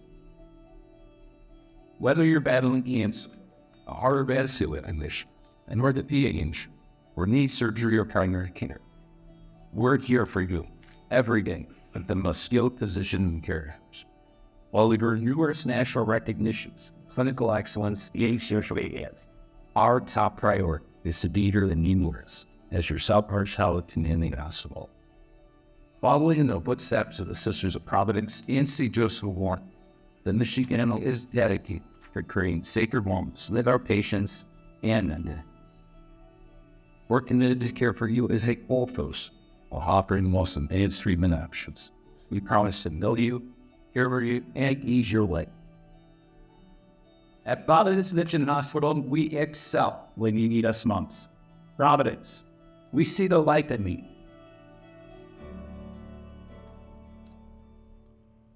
At this time, I would like to tell you about the Chief Executive of Providence Mission Hospital, Seth Tigan. Josh talked to him about a little bit about Seth earlier, but I want to fill in a couple of the blanks. Seth is board certified in healthcare management through the American College of Healthcare Executives. As a fellow in 2023, Seth was honored by the American Academy of Emergency Medicine as Administrator of the Year for his dedication to providing outstanding patient care, and was recognized by the Orange County Business Journal for his role in shaping the future of healthcare in Orange County. Seth serves as board member for the Providence Mission Hospital, Providence Mission Hospital Foundation, South Orange County Economic Coalition, the Camino Health Center, Mission Ambulatory Surgery Center, Mission Preservation Foundation Board of Directors, and is an active participant in the Hospital Association of Southern California. We are in good hands. Seth and his wife, Nicole, have 2 young boys who share his passion for golf and Wisconsin-based sports teams. Seth, please tell us a little bit more about Mission Hospital and the people there, if you don't mind. Yeah, sure. And thank you, Mayor Holloway. And I recognize that, we're late in the evening here, so I'll be brief. One, I have the best job in healthcare in California. I really believe that. A little bit about my background. I started as a dishwasher when I was 14 years old at the hospital and never left. So you talk about living the dream and working your way up. I've spent most of my career in Catholic healthcare, and this happens to be an incredible Catholic health system that I get to call my employer. We have a shared history with this community, with the ranch, with the Moiso family, the O'Neill family. The land that the hospital sits on was donated by that family. That's a missing part to the story tonight. And 51, 52 years ago, the community came together and said, we're going to need a hospital here. And that kind of small hospital has blossomed into not just one of the best hospitals in Orange County, one of the best in the country. It's a really special place, and we have great healthcare here. So one of the things I'm always very intentional about is I never throw shade at our competitors. We have incredible healthcare here in Orange County. So whether or not we're privileged enough to serve you, or you're served by one of the other health systems here in Orange County, you're really in the most capable of hands. But we are doing the same thing that I will say our ancestors did 51, 52 years ago. And we are thinking about what does Orange County look like 50 years from now. And we have announced a huge expansion of our hospital, multiple ambulatory projects, one in Rancho Mission Viejo, one in San Clemente. And we just feel incredibly privileged to call this place home, to serve this community. And then my one little joke about the trauma center. So we are South County's only level 2 adult and pediatric trauma center. And really the distinction there for people is the only thing we don't do is burn. So if you're in a major burn accident, and we don't do transplant at our hospital, but everything else we do. And e-bikes really have driven, I hope there's not an e-bike vendor here tonight, really have driven a lot of that activity in traumas going up, especially in pediatrics. And so our helmet program has been a great success. But my joke for you would be if you're in South Orange County and you're driving down the road and you see a crazed woman hanging out of a white Chevy Suburban screaming at a kid that doesn't have their helmet on, that's my wife. So you just met my wife, Nicole. But my wife's sister actually happened to die of a traumatic brain injury, so we're very passionate about this topic at our house. And we feel so lucky that we have our foundation that's been able to fund giving away these helmets to everyone in the community that wants one. So if you're a parent, grandparent, anyone out there, and you want a free helmet, you can come to our gift shop at Mission Viejo, bring your child or your grandchild, get a helmet for free, and we'd like nothing more than to see more kids on the streets out there wearing the helmets. So thank you, Mr. Mayor. Thank you so much.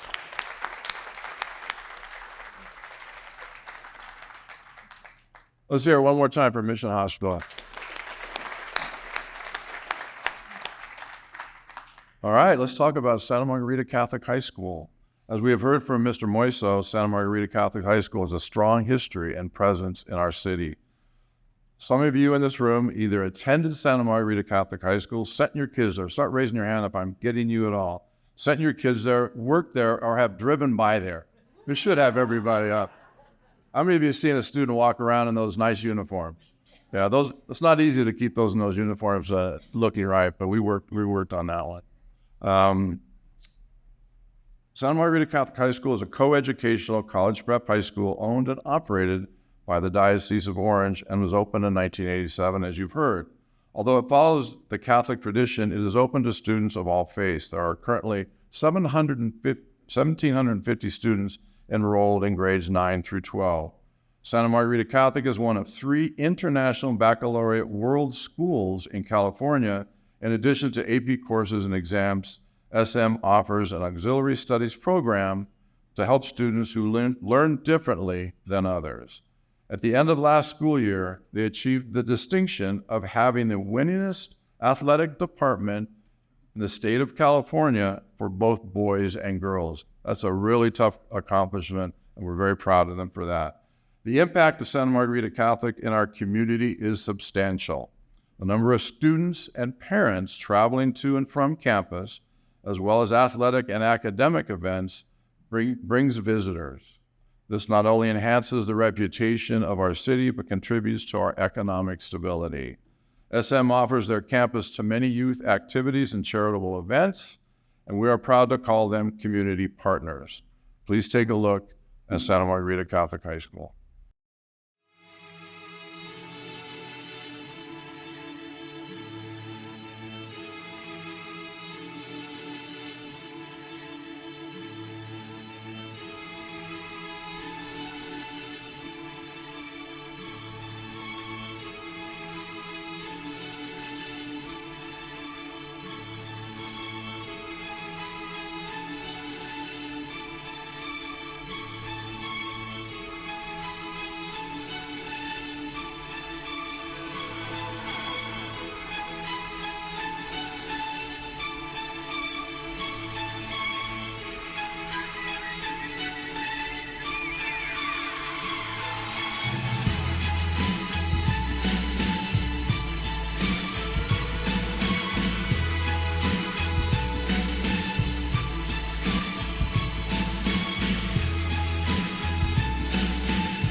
God bless you, and thank you very much from the bottom of my heart.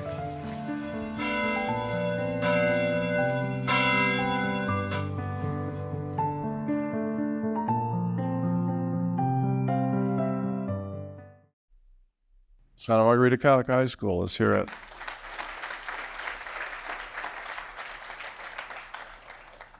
I'd like to ask Mr. Andy Silic, president of the school, to talk a little bit more about the institution and the people that work there, please. I will wait more than 4 minutes. I will be very brief. Just very quickly, here, let me give you this one. The school gets enough credit. I just want to take a minute to do this. On September 9th of 2011, on the occasion of the 25th anniversary of Santa Margarita, Tony Moiso wrote a congratulatory letter to the SM community. In it, he wrote about 10 principles to live by. Live each day with courage. Take pride in your work. Always finish what you started. Do what has to be done. Be tough but fair. When you make a promise, keep it. Ride for the brand. Talk less, say more. Remember that some things are not for sale. And number 10, know where to draw the line. Good words for a good life. Thank you, Tony, for being a mentor, a friend, a visionary, and for your vital role in the history of this amazing city.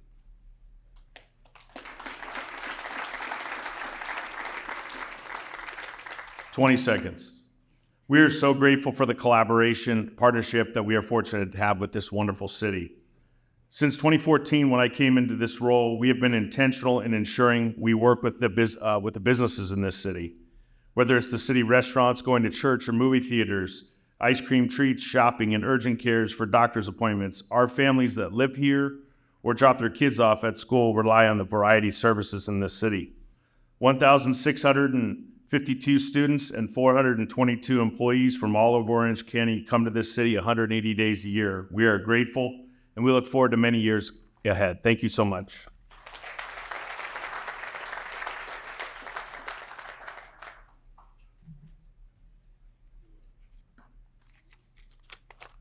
All right, we're going to get some excitement here now. Orange County Fire Authority. Orange County Fire Authority has been and always will be an integral part of the state of our city and deserving of our ongoing recognition. How many of you in this room have ever used the services or know someone who's ever used the services of the OCFA? Yep, it pretty much fills the room. The impact of the men and the women that make up the OCFA is beyond compare. Every time they fight a fire, their lives are on the line. When they respond to a medical aid call, other lives are potentially on the line. They literally save our lives for a living. But it's important to remember that the OCFA is more than a public safety agency. Our firefighters are our neighbors, friends, and family members. They invest their time and effort into forging strong connections with the residents they serve, further illustrating what a large part they are of the state of this city. To continue the illustration of just how hard our firefighters work in this city, let me share some numbers. To date, in 2023, the men and women from our station have responded to roughly 2,500 calls for service. That includes 69 fires, 2,100 medical aid calls, and 350 calls for assistance. Additionally, our firefighters not only respond to emergencies, but also actively work to prevent them. They educate the community, conduct safety drills, and collaborate with our local organizations to ensure that we are well prepared to face the challenges that may come our way. To the Orange County firefighters, we say thank you. Thank you for your courage, your selflessness, and your dedication to protecting our community.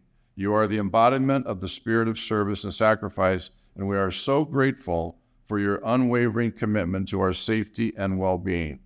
Just to let you know, public safety is the #1 priority for your city council. Please enjoy this look at the Orange County Fire Authority. OCFA is a full-service fire department, and we do everything from A to Z. It's a large agency. We have 16 to 1,700 employees, are responding out of 78 fire stations, serving about 2 million people. And we provide everything, your truck companies, your engine company operations, providing EMS service delivery. We have paramedics on all of our apparatus. We operate helicopters, bulldozers. We have hand crews, hazmat units, and we are one of the 28 FEMA Urban Search and Rescue Task Forces. So literally, there's not much that we don't do. One of the things I think people expect, but they don't always get, but they do here at the OCFA, is they get treated with dignity and respect. The mission statement of the Orange County Fire Authority is in service to others. And what that means is it's more than just about us and what we do. It's about the community we serve. A few months back, I was working on one of our truck companies in Yorba Linda, and we got a call to a traffic collision. A couple vehicles involved. We showed up, we assessed to make sure all the patients were okay. Nobody was critically injured, but all the cars were disabled and couldn't drive. My crew noticed that there was a little girl that was involved in the accident, and she had her basketball uniform on. She was crying, she was scared, so we would start talking to her just to see how she's doing, is there anything we do for her? And we found out she wasn't injured, but she was worried because she had a championship basketball game that she wanted to get to. So we talked to the mom a little bit, got some information, and the game was right down the street. It was in our city. So we loaded up the girl and her mom. We put her in the fire truck. We drove her to her game. They got to the game on time. They ended up winning it and moving on to the next round of the championship. That's what we do here at the Orange County Fire Authority. It's about going above and beyond in service to others, finding those little things that make the difference to the community. We're making sure that our community is fire ready and fire safe.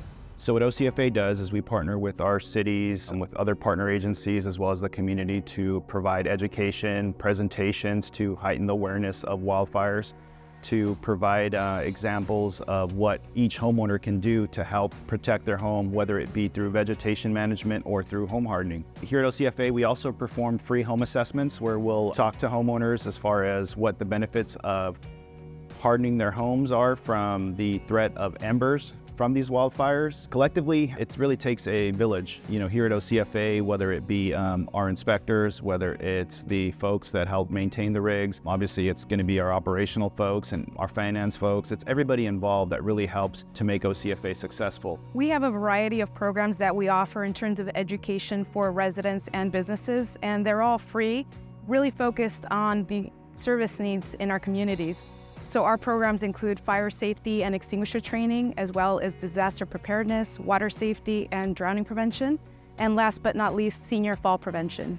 We have smoke alarm events where we will install smoke alarms for free, and we partner with Red Cross on this. Typically, we visit elementary age kids, and they have the opportunity to meet firefighters as well as the education specialists.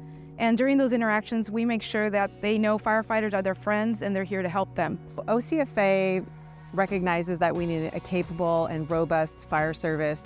And so we've put together outreach and recruitment team, and then they go out and they meet with individuals and they show them that they have the possibility of making an impact in the fire service and having a chance in this career.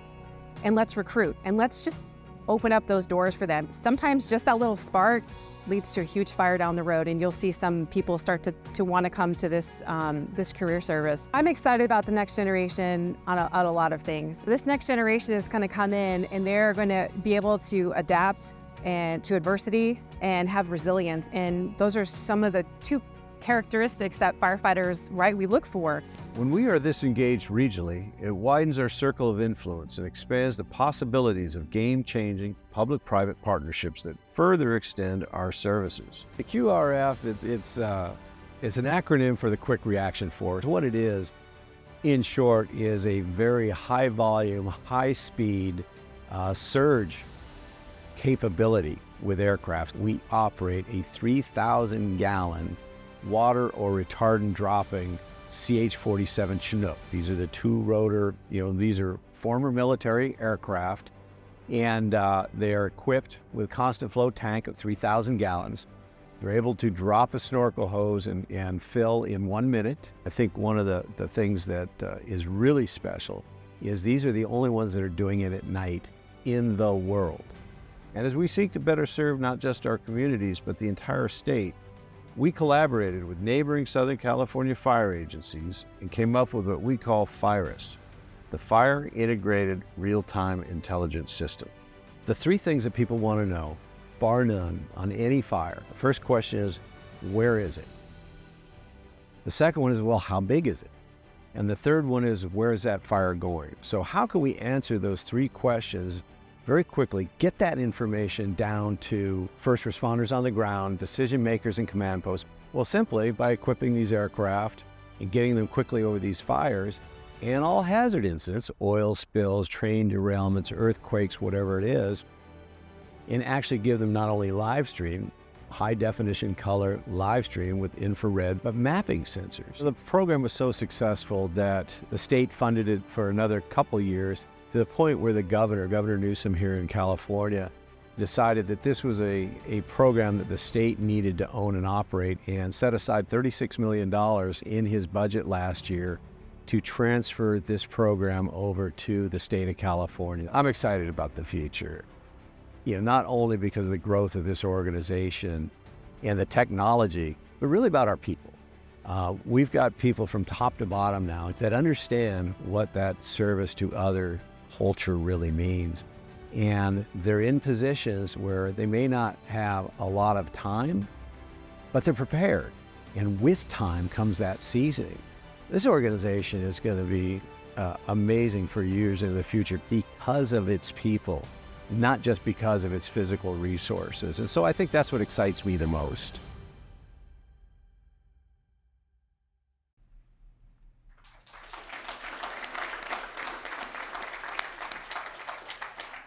As this evening continues to be about the people here, I want to introduce our Division Fire Chief, Shane Mall.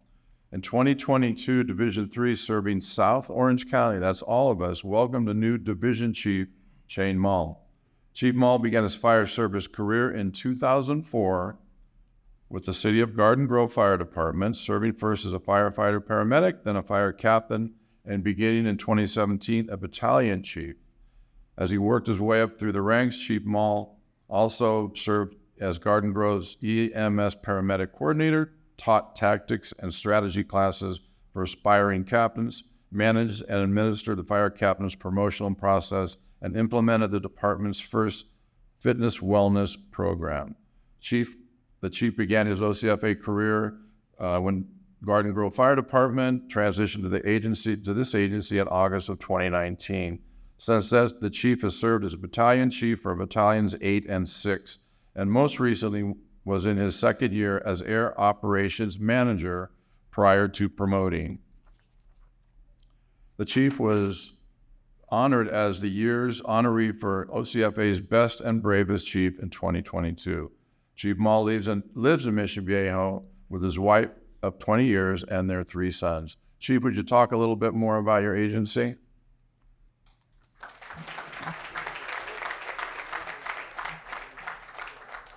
Thank you, Mayor Holloway and the Chamber. Thank you so much for having us. It is truly an honor for us from the Fire Authority here to be with you tonight. For me especially, I have a special heart. Once again, my name's Shane Mall, born and raised in South County. But I have a special place in my heart for the city of Rancho Santa Margarita, as my wife grew up right here in Dove Canyon. So Mr. Moiso mentioned earlier that Rancho Santa Margarita was built out in the middle of nowhere. True statement for me. As a funny little story here, as a surfer kid from San Clemente who had never been past the Beach Cities exit, I remember my wife tried to get me to come pick her up for the first date, and she said, okay, just go. She probably knew I was never going to make it all the way out here. She said, just go to Oso, to this place called Antonio, and turn left, and then a few more streets, and you'll hit Las de Paz.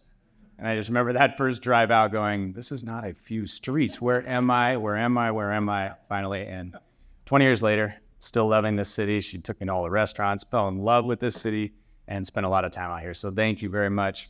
I just want to take a minute to recognize the crews from Station 45 that came tonight, if you guys don't mind standing up.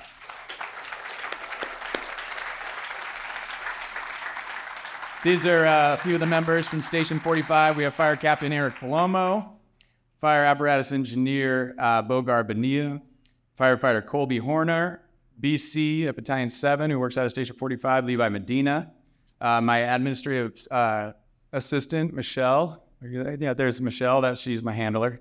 She makes her show up everywhere.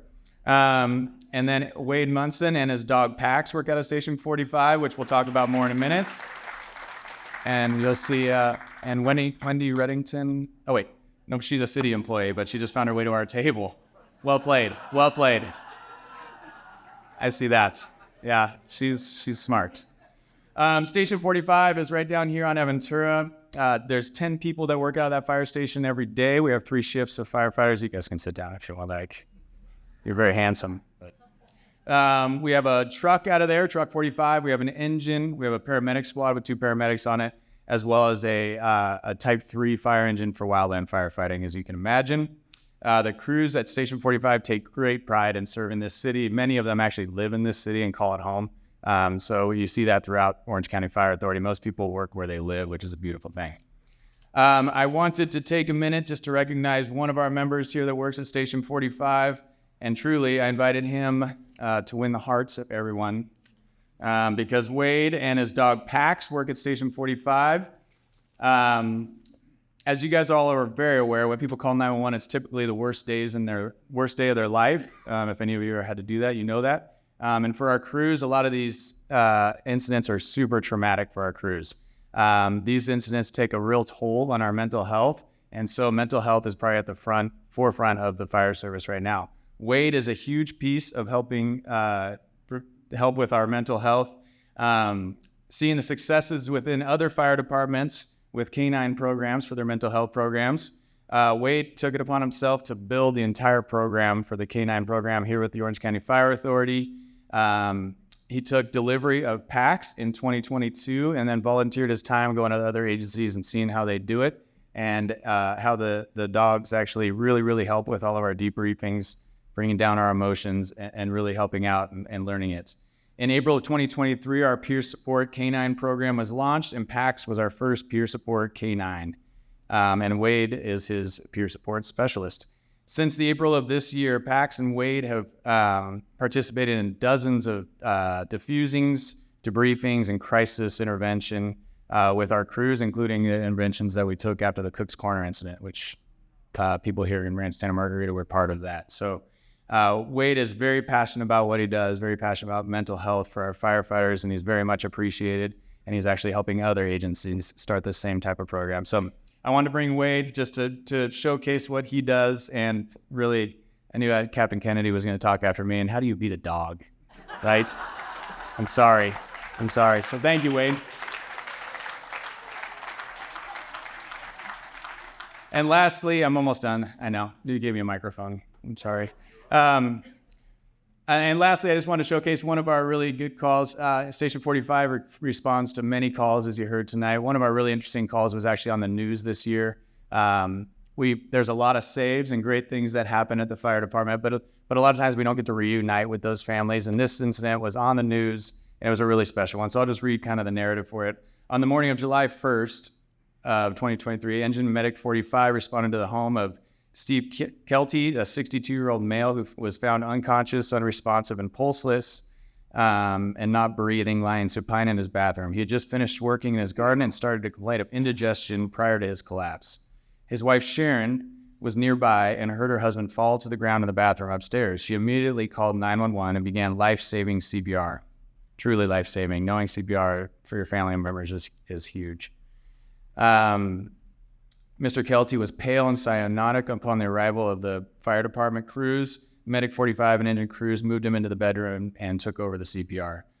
Defibrillator pads were placed, and the initial rhythm that he was in was ventricular fibrillation, which essentially means his heart was just freaking out and it was not beating. Mr. Kelty was shocked one time and return of spontaneous. So he was shocked one time and he got his pulses and blood pressure back, which was absolutely incredible. And it really speaks to what his wife did in starting that early CPR. Crews continued their life-saving medical treatment on Mr. Kelty, and he was transported to Mission Hospital. And although he remained unconscious, he was breathing on his own and assisted with ventilation, supplemental oxygen on the way. Mr. Kelty ended up making a full recovery, and the crews had the opportunity to reunite with him and his wife, as was seen on ABC News. And you can see them here. For our crews, it was a really special day. For Stephen's wife, it was obviously a very special day. And for all of us in the fire service, it's always good to reunite and see our work. These are just a couple of examples tonight of the good work that the crews out of Station 45 do on a daily basis. And truly, I just want to thank you so much for having us tonight, and it's really an honor to be here. So thank you very much.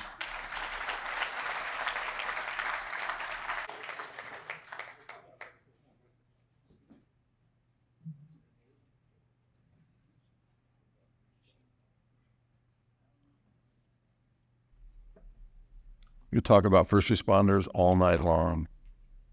We love them, don't we? Orange County Sheriff's Department.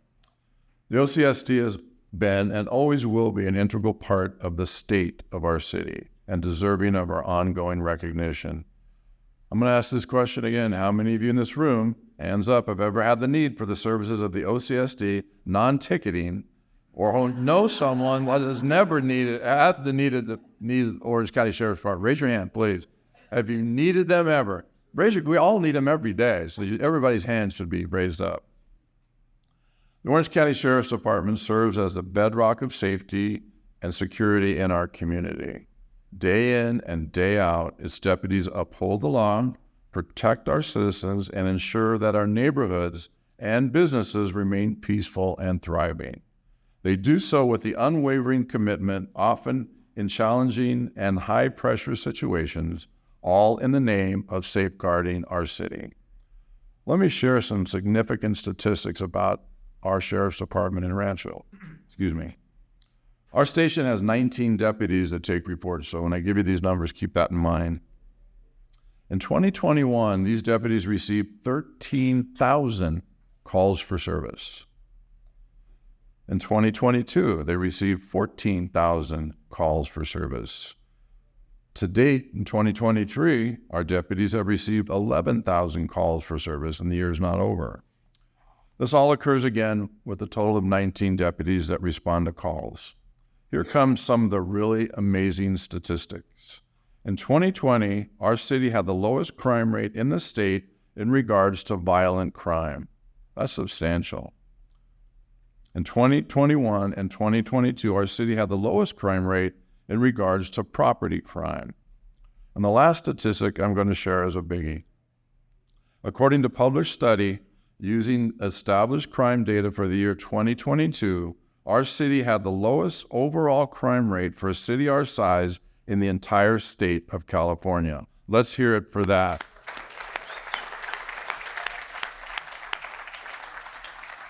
That's a substantial number, trust me.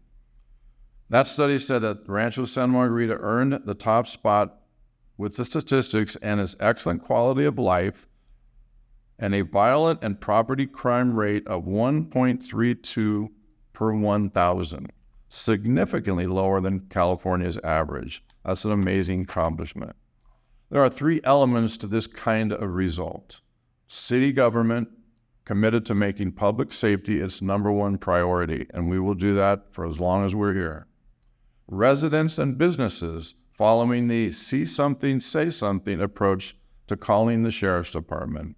And #1, the men and women of the Orange County Sheriff's Department. Just like the OCFA, it is important to remember that the OCSD is more than a public safety agency. Our deputies, they are our neighbors, friends, and family members. They invest their time and effort in forging strong connections with our residents and businesses. And please remember that every time they put on that uniform, they are risking their own safety without hesitation for everyone they serve. Now, please enjoy this look at the Orange County Sheriff's Department. Thanks again for the quick repairs. Everything looks good. Ride safe.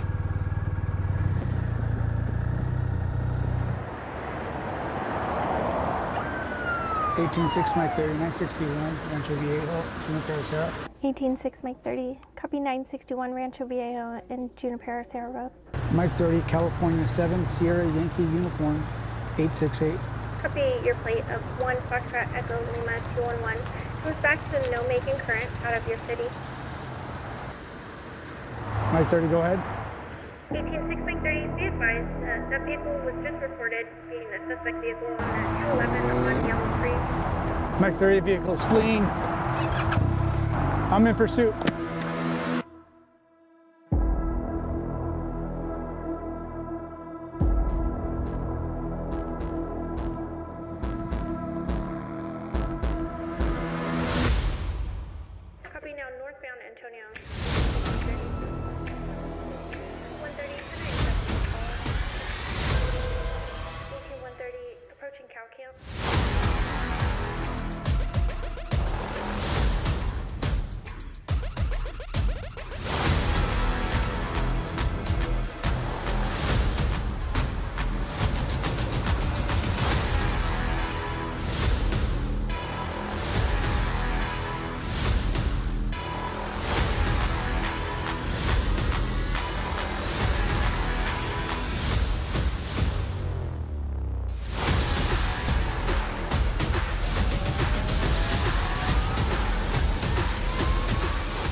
252 to follow. It's a welfare check. Foreman calling, reporting that she sees a lost child in the parking lot.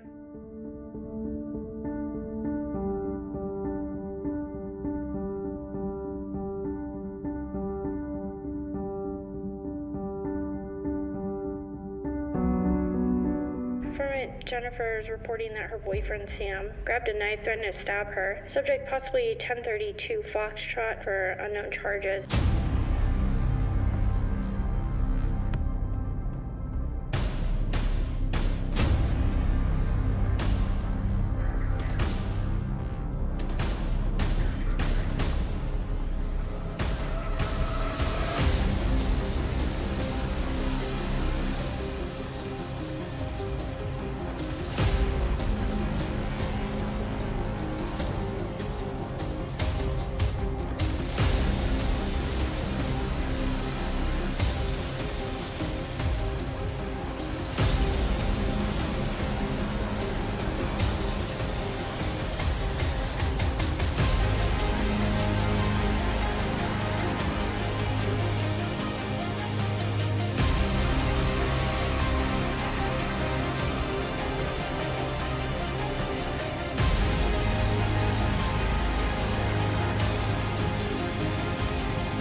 Station 54 to 502 Foxtrot. It's a 925 vessel. It's a half mile out at Crystal Cove.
That's amazing. Amazing. Orange County Sheriff Department. What did that recruit say at the end of that? Anybody get that? Sir, yes, sir. It's kind of the standard thing. At this time, I want to tell you about our Chief of Police Services, Captain Mahala Kennedy. Captain Kennedy began a career with the OCSD almost 30 years ago. Again, this is about all these people that do this for us, so let's keep this in mind. There are some outstanding individuals that we've talked to tonight and will continue to talk to as the night progresses. She worked in custody, patrol operations, and 4 different investigative details as an investigator and investigative supervisor. As a lieutenant, now Captain Kennedy has managed jail operations as a watch commander and field operations and as a department commander. These assignments refined her supervising, management, and leadership skills and exposed her to high-profile criminal events, critical incidents, and community engagements. However, Captain Kennedy says that the time that shaped her into the leader she is today was her patrol assignment to the Southeast Division. Here in Rancho Santa Margarita, as Chief of Police Services, she considers herself to be back home. Captain, please come up and tell us a little bit more about your deputies.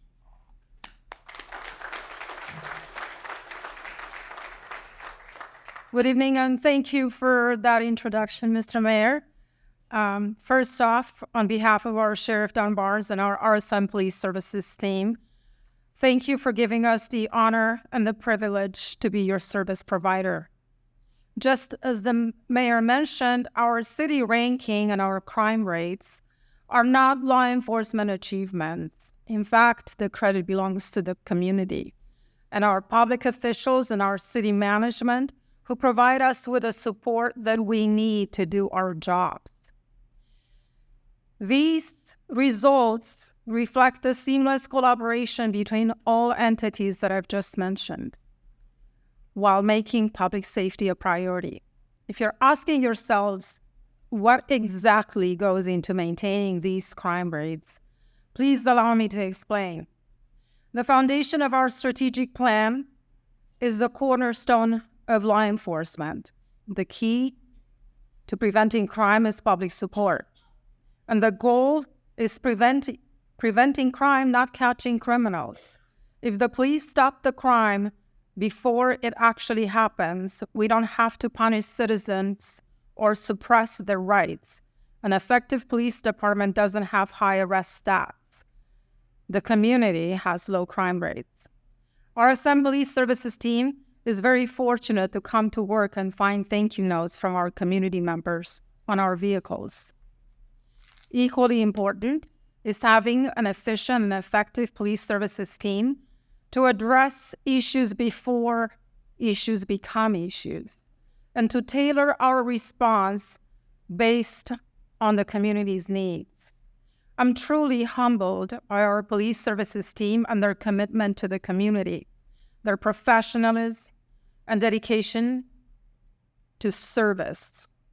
Our deputies and investigators serve this community with compassion and human kindness while promoting the department's values of leadership, integrity, and vigilance in safeguarding our communities. We have a professional group of young deputies who are kind and caring and polite and show great restraint and judgment. I witness exemplary work, teamwork, and acts of bravery, the type that you drop everything and you get into a gun battle type of action. They're not perfect. For example, when I have to explain why one of our deputies and a dad of triplets backed his patrol vehicle into a homeowner's garage because he was going to a baby not breathing call and he couldn't get there fast enough. We relentlessly picked on his driving skills, but we understand and appreciate the heart to do the job. You know, there are many stories like this, along with stories when our guys are really trying to unsee what they just saw on a call for service, or they run into a burning building to save a stranger. Those are just examples of service above self. With me here today, we have our wonderful commander, Kirsten Montaleon.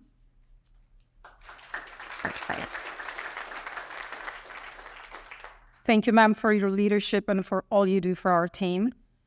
We have our motor deputy, Kyle Kwan, who is incredibly dedicated to traffic and saving lives. Since he joined the team, the number of citations issued went up by 14%.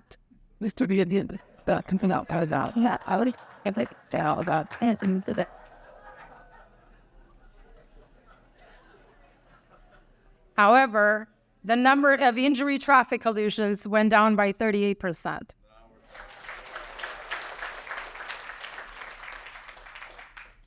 I would like to share one story one of his team members told me a few weeks ago. He was driving to a call for service when he saw Kyle working speed on Antonio. And he said his heart stopped thinking that Kyle saw him speeding. And then he had to remind himself he was going to a priority 1 call for service in a police vehicle. And it was okay for him to do so. We have the best investigative unit comprised of Investigator Cindy Sanders and Investigative Assistant Caitlin McDermott. They are absolutely relentless in their pursuit to prosecute criminals victimizing our community members. And lastly, our Administrative Sergeant Rhodes, who is responsible for training, equipment, morale, and everything else is left. Thank you for treating them like family. Thank you all for your time.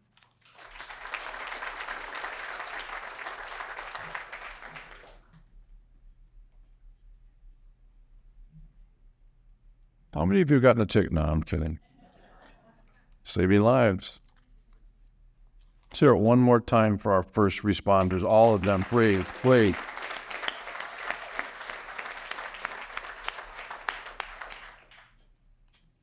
Getting to the meat and potatoes of tonight. We're going to talk about our city staff. There's some staggering numbers I want to talk to you guys about that will show you how safe and secure the state of this city really is.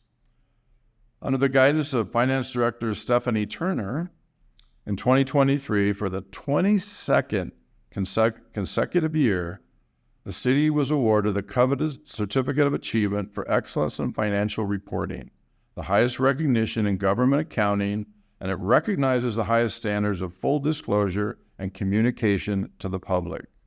Right now, our city has $30 million in its reserve fund. To give you a little perspective on that, our reserves are 130% of our overall yearly budget. Numbers like these are almost unheard of in municipal government, as you can see there. It's a quick snapshot of how we compare with our neighboring cities. We don't know how the City A got there, but we're working on it. We'll have a meeting about that. We'd like to remind our residents that sales tax is a vital source of revenue to our city and is essential to maintaining and growing our financial structure, further illustrating the benefits of shopping and dining in the city whenever possible. And if you didn't know this, if you shop online and you live here, no longer does that sales tax revenue go to our city. It goes to the fulfillment center where the order is processed, not here. So all these city governments are having to pivot a little bit to make the difference, make that up somewhere else. So when you can shop and dine in our city, please do so. Next, under the guidance of Community Service Supervisor Wendy Reddington, if you've enjoyed live music on a summer Sunday evening, anybody, hands up, in Central Park or attended our annual New Year's Eve celebration, then you've experienced the fruits of Wendy's hard work and dedication to the community when she's not at Camp Pendleton organizing activities and drives for our adopted Marines. She's overseeing the myriad of activities at the Bell Regional Center, which includes over 200 programs and classes serving over 750 participants this year alone. With the total number of people benefiting from our community service programs and services at a whopping 63,000 individuals. When we factor in special events, that number grows to an astounding 83,000 participants in a city of 50,000. Also, this past year, there were 2,000 events booked, including parties, weddings, HOAs, youth sports leagues, and of course, RSM chamber events and meetings. And finally, the senior mobility program went from 350 unique rides last year to 2,600 unique rides, serving approximately 300 seniors in their transportation needs. Developmental services, under the guidance of Developmental Services Director and Assistant City Manager Cheryl Kuda. The Development Services Department is responsible for the building and safety, planning, code enforcement, and economic development functions of our city. This department provides a business-friendly first point of contact for our local businesses and a valuable resource to homeowners looking to improve their properties. Economic development efforts focus on business attraction and retention and strategies for ensuring the city's economic strength and vitality, and now in the years to come. In 2023, 19 new businesses have come to Rancho Santa Margarita. You see them here. I want to highlight two of these businesses. Number one, Hoag Family Practice and Urgent Care Facility. This newest Hoag facility is open 7 days a week and provides a community with access to Hoag Medical Group primary care, internal medicine, and Hoag Urgent Care, while already revitalizing the Dove Canyon Plaza, with a renewed energy as an investor in our city. Also want to talk about a new business, See's Candy. See's Candy came here because of success of their RSM holiday pop-up stores. Anybody ever go to those and buy candy? About half of you. And the synergy of the other businesses in Town Center. We are only one of 200 total See's Candy stores nationwide. And in reference to how well our city supports our current local businesses, I want to tell you about the new Jersey Mike's. Everybody have been to the Jersey Mike's? Within several months, our Jersey Mike's became the #1 source of revenue for all Jersey Mike's in Orange County. That shows what kind of support that our community has for our businesses. Shop and Dine Rancho. I want to talk about the city clerk's office. Amy Diaz's responsibilities include ensuring that the legislative processes of the city, including city elections and the city council meetings, are open and available to the public.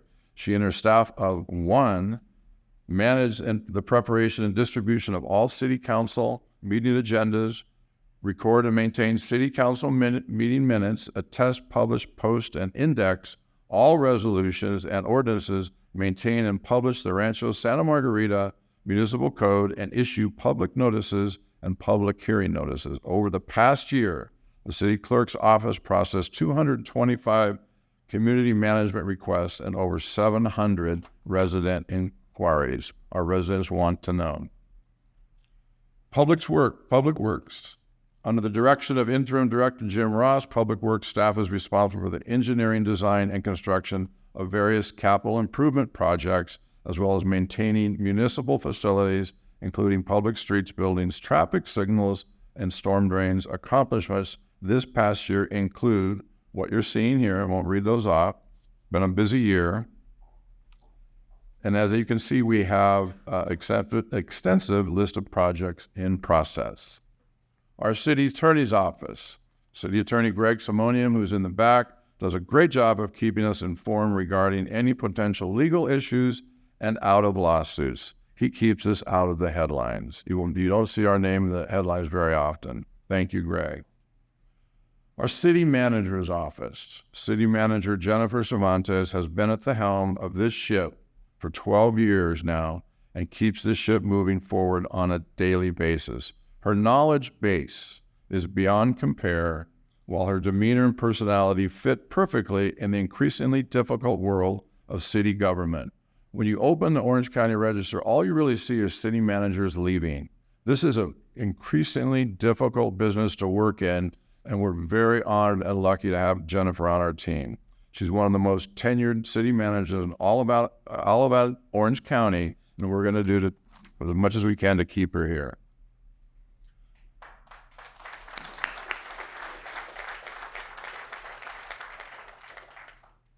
In closing, your city council, Carol, Tony, Brad, and I routinely talk about how fortunate we are to be working with this talented and dedicated group of individuals and how much they have done for our community, your community. Thanks so much to our staff. Let's hear it for our staff, please.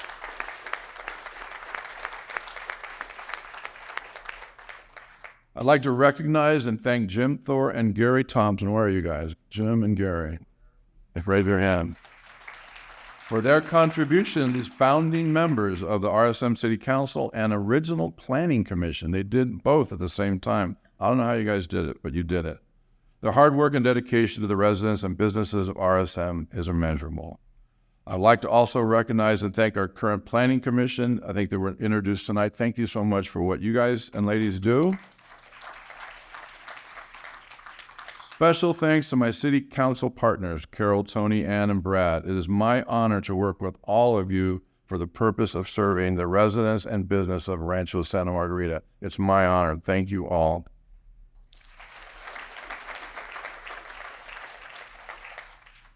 Thanks to our Chamber of Commerce Board and staff for their part in this outstanding yearly event, especially Barbara Thomas. I'd like to thank Laura Lopez so much. She's assistant to the city manager and public information officer who provided much of the support and planning that made this event possible.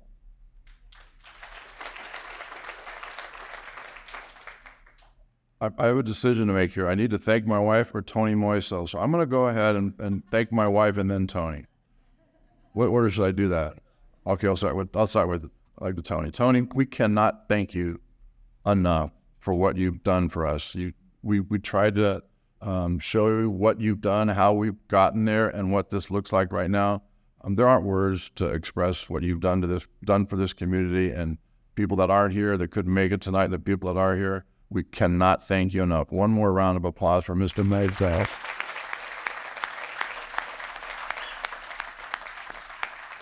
And finally, I want to thank my wife. If she wasn't here, I wouldn't be here. Thank you so much, Ellen.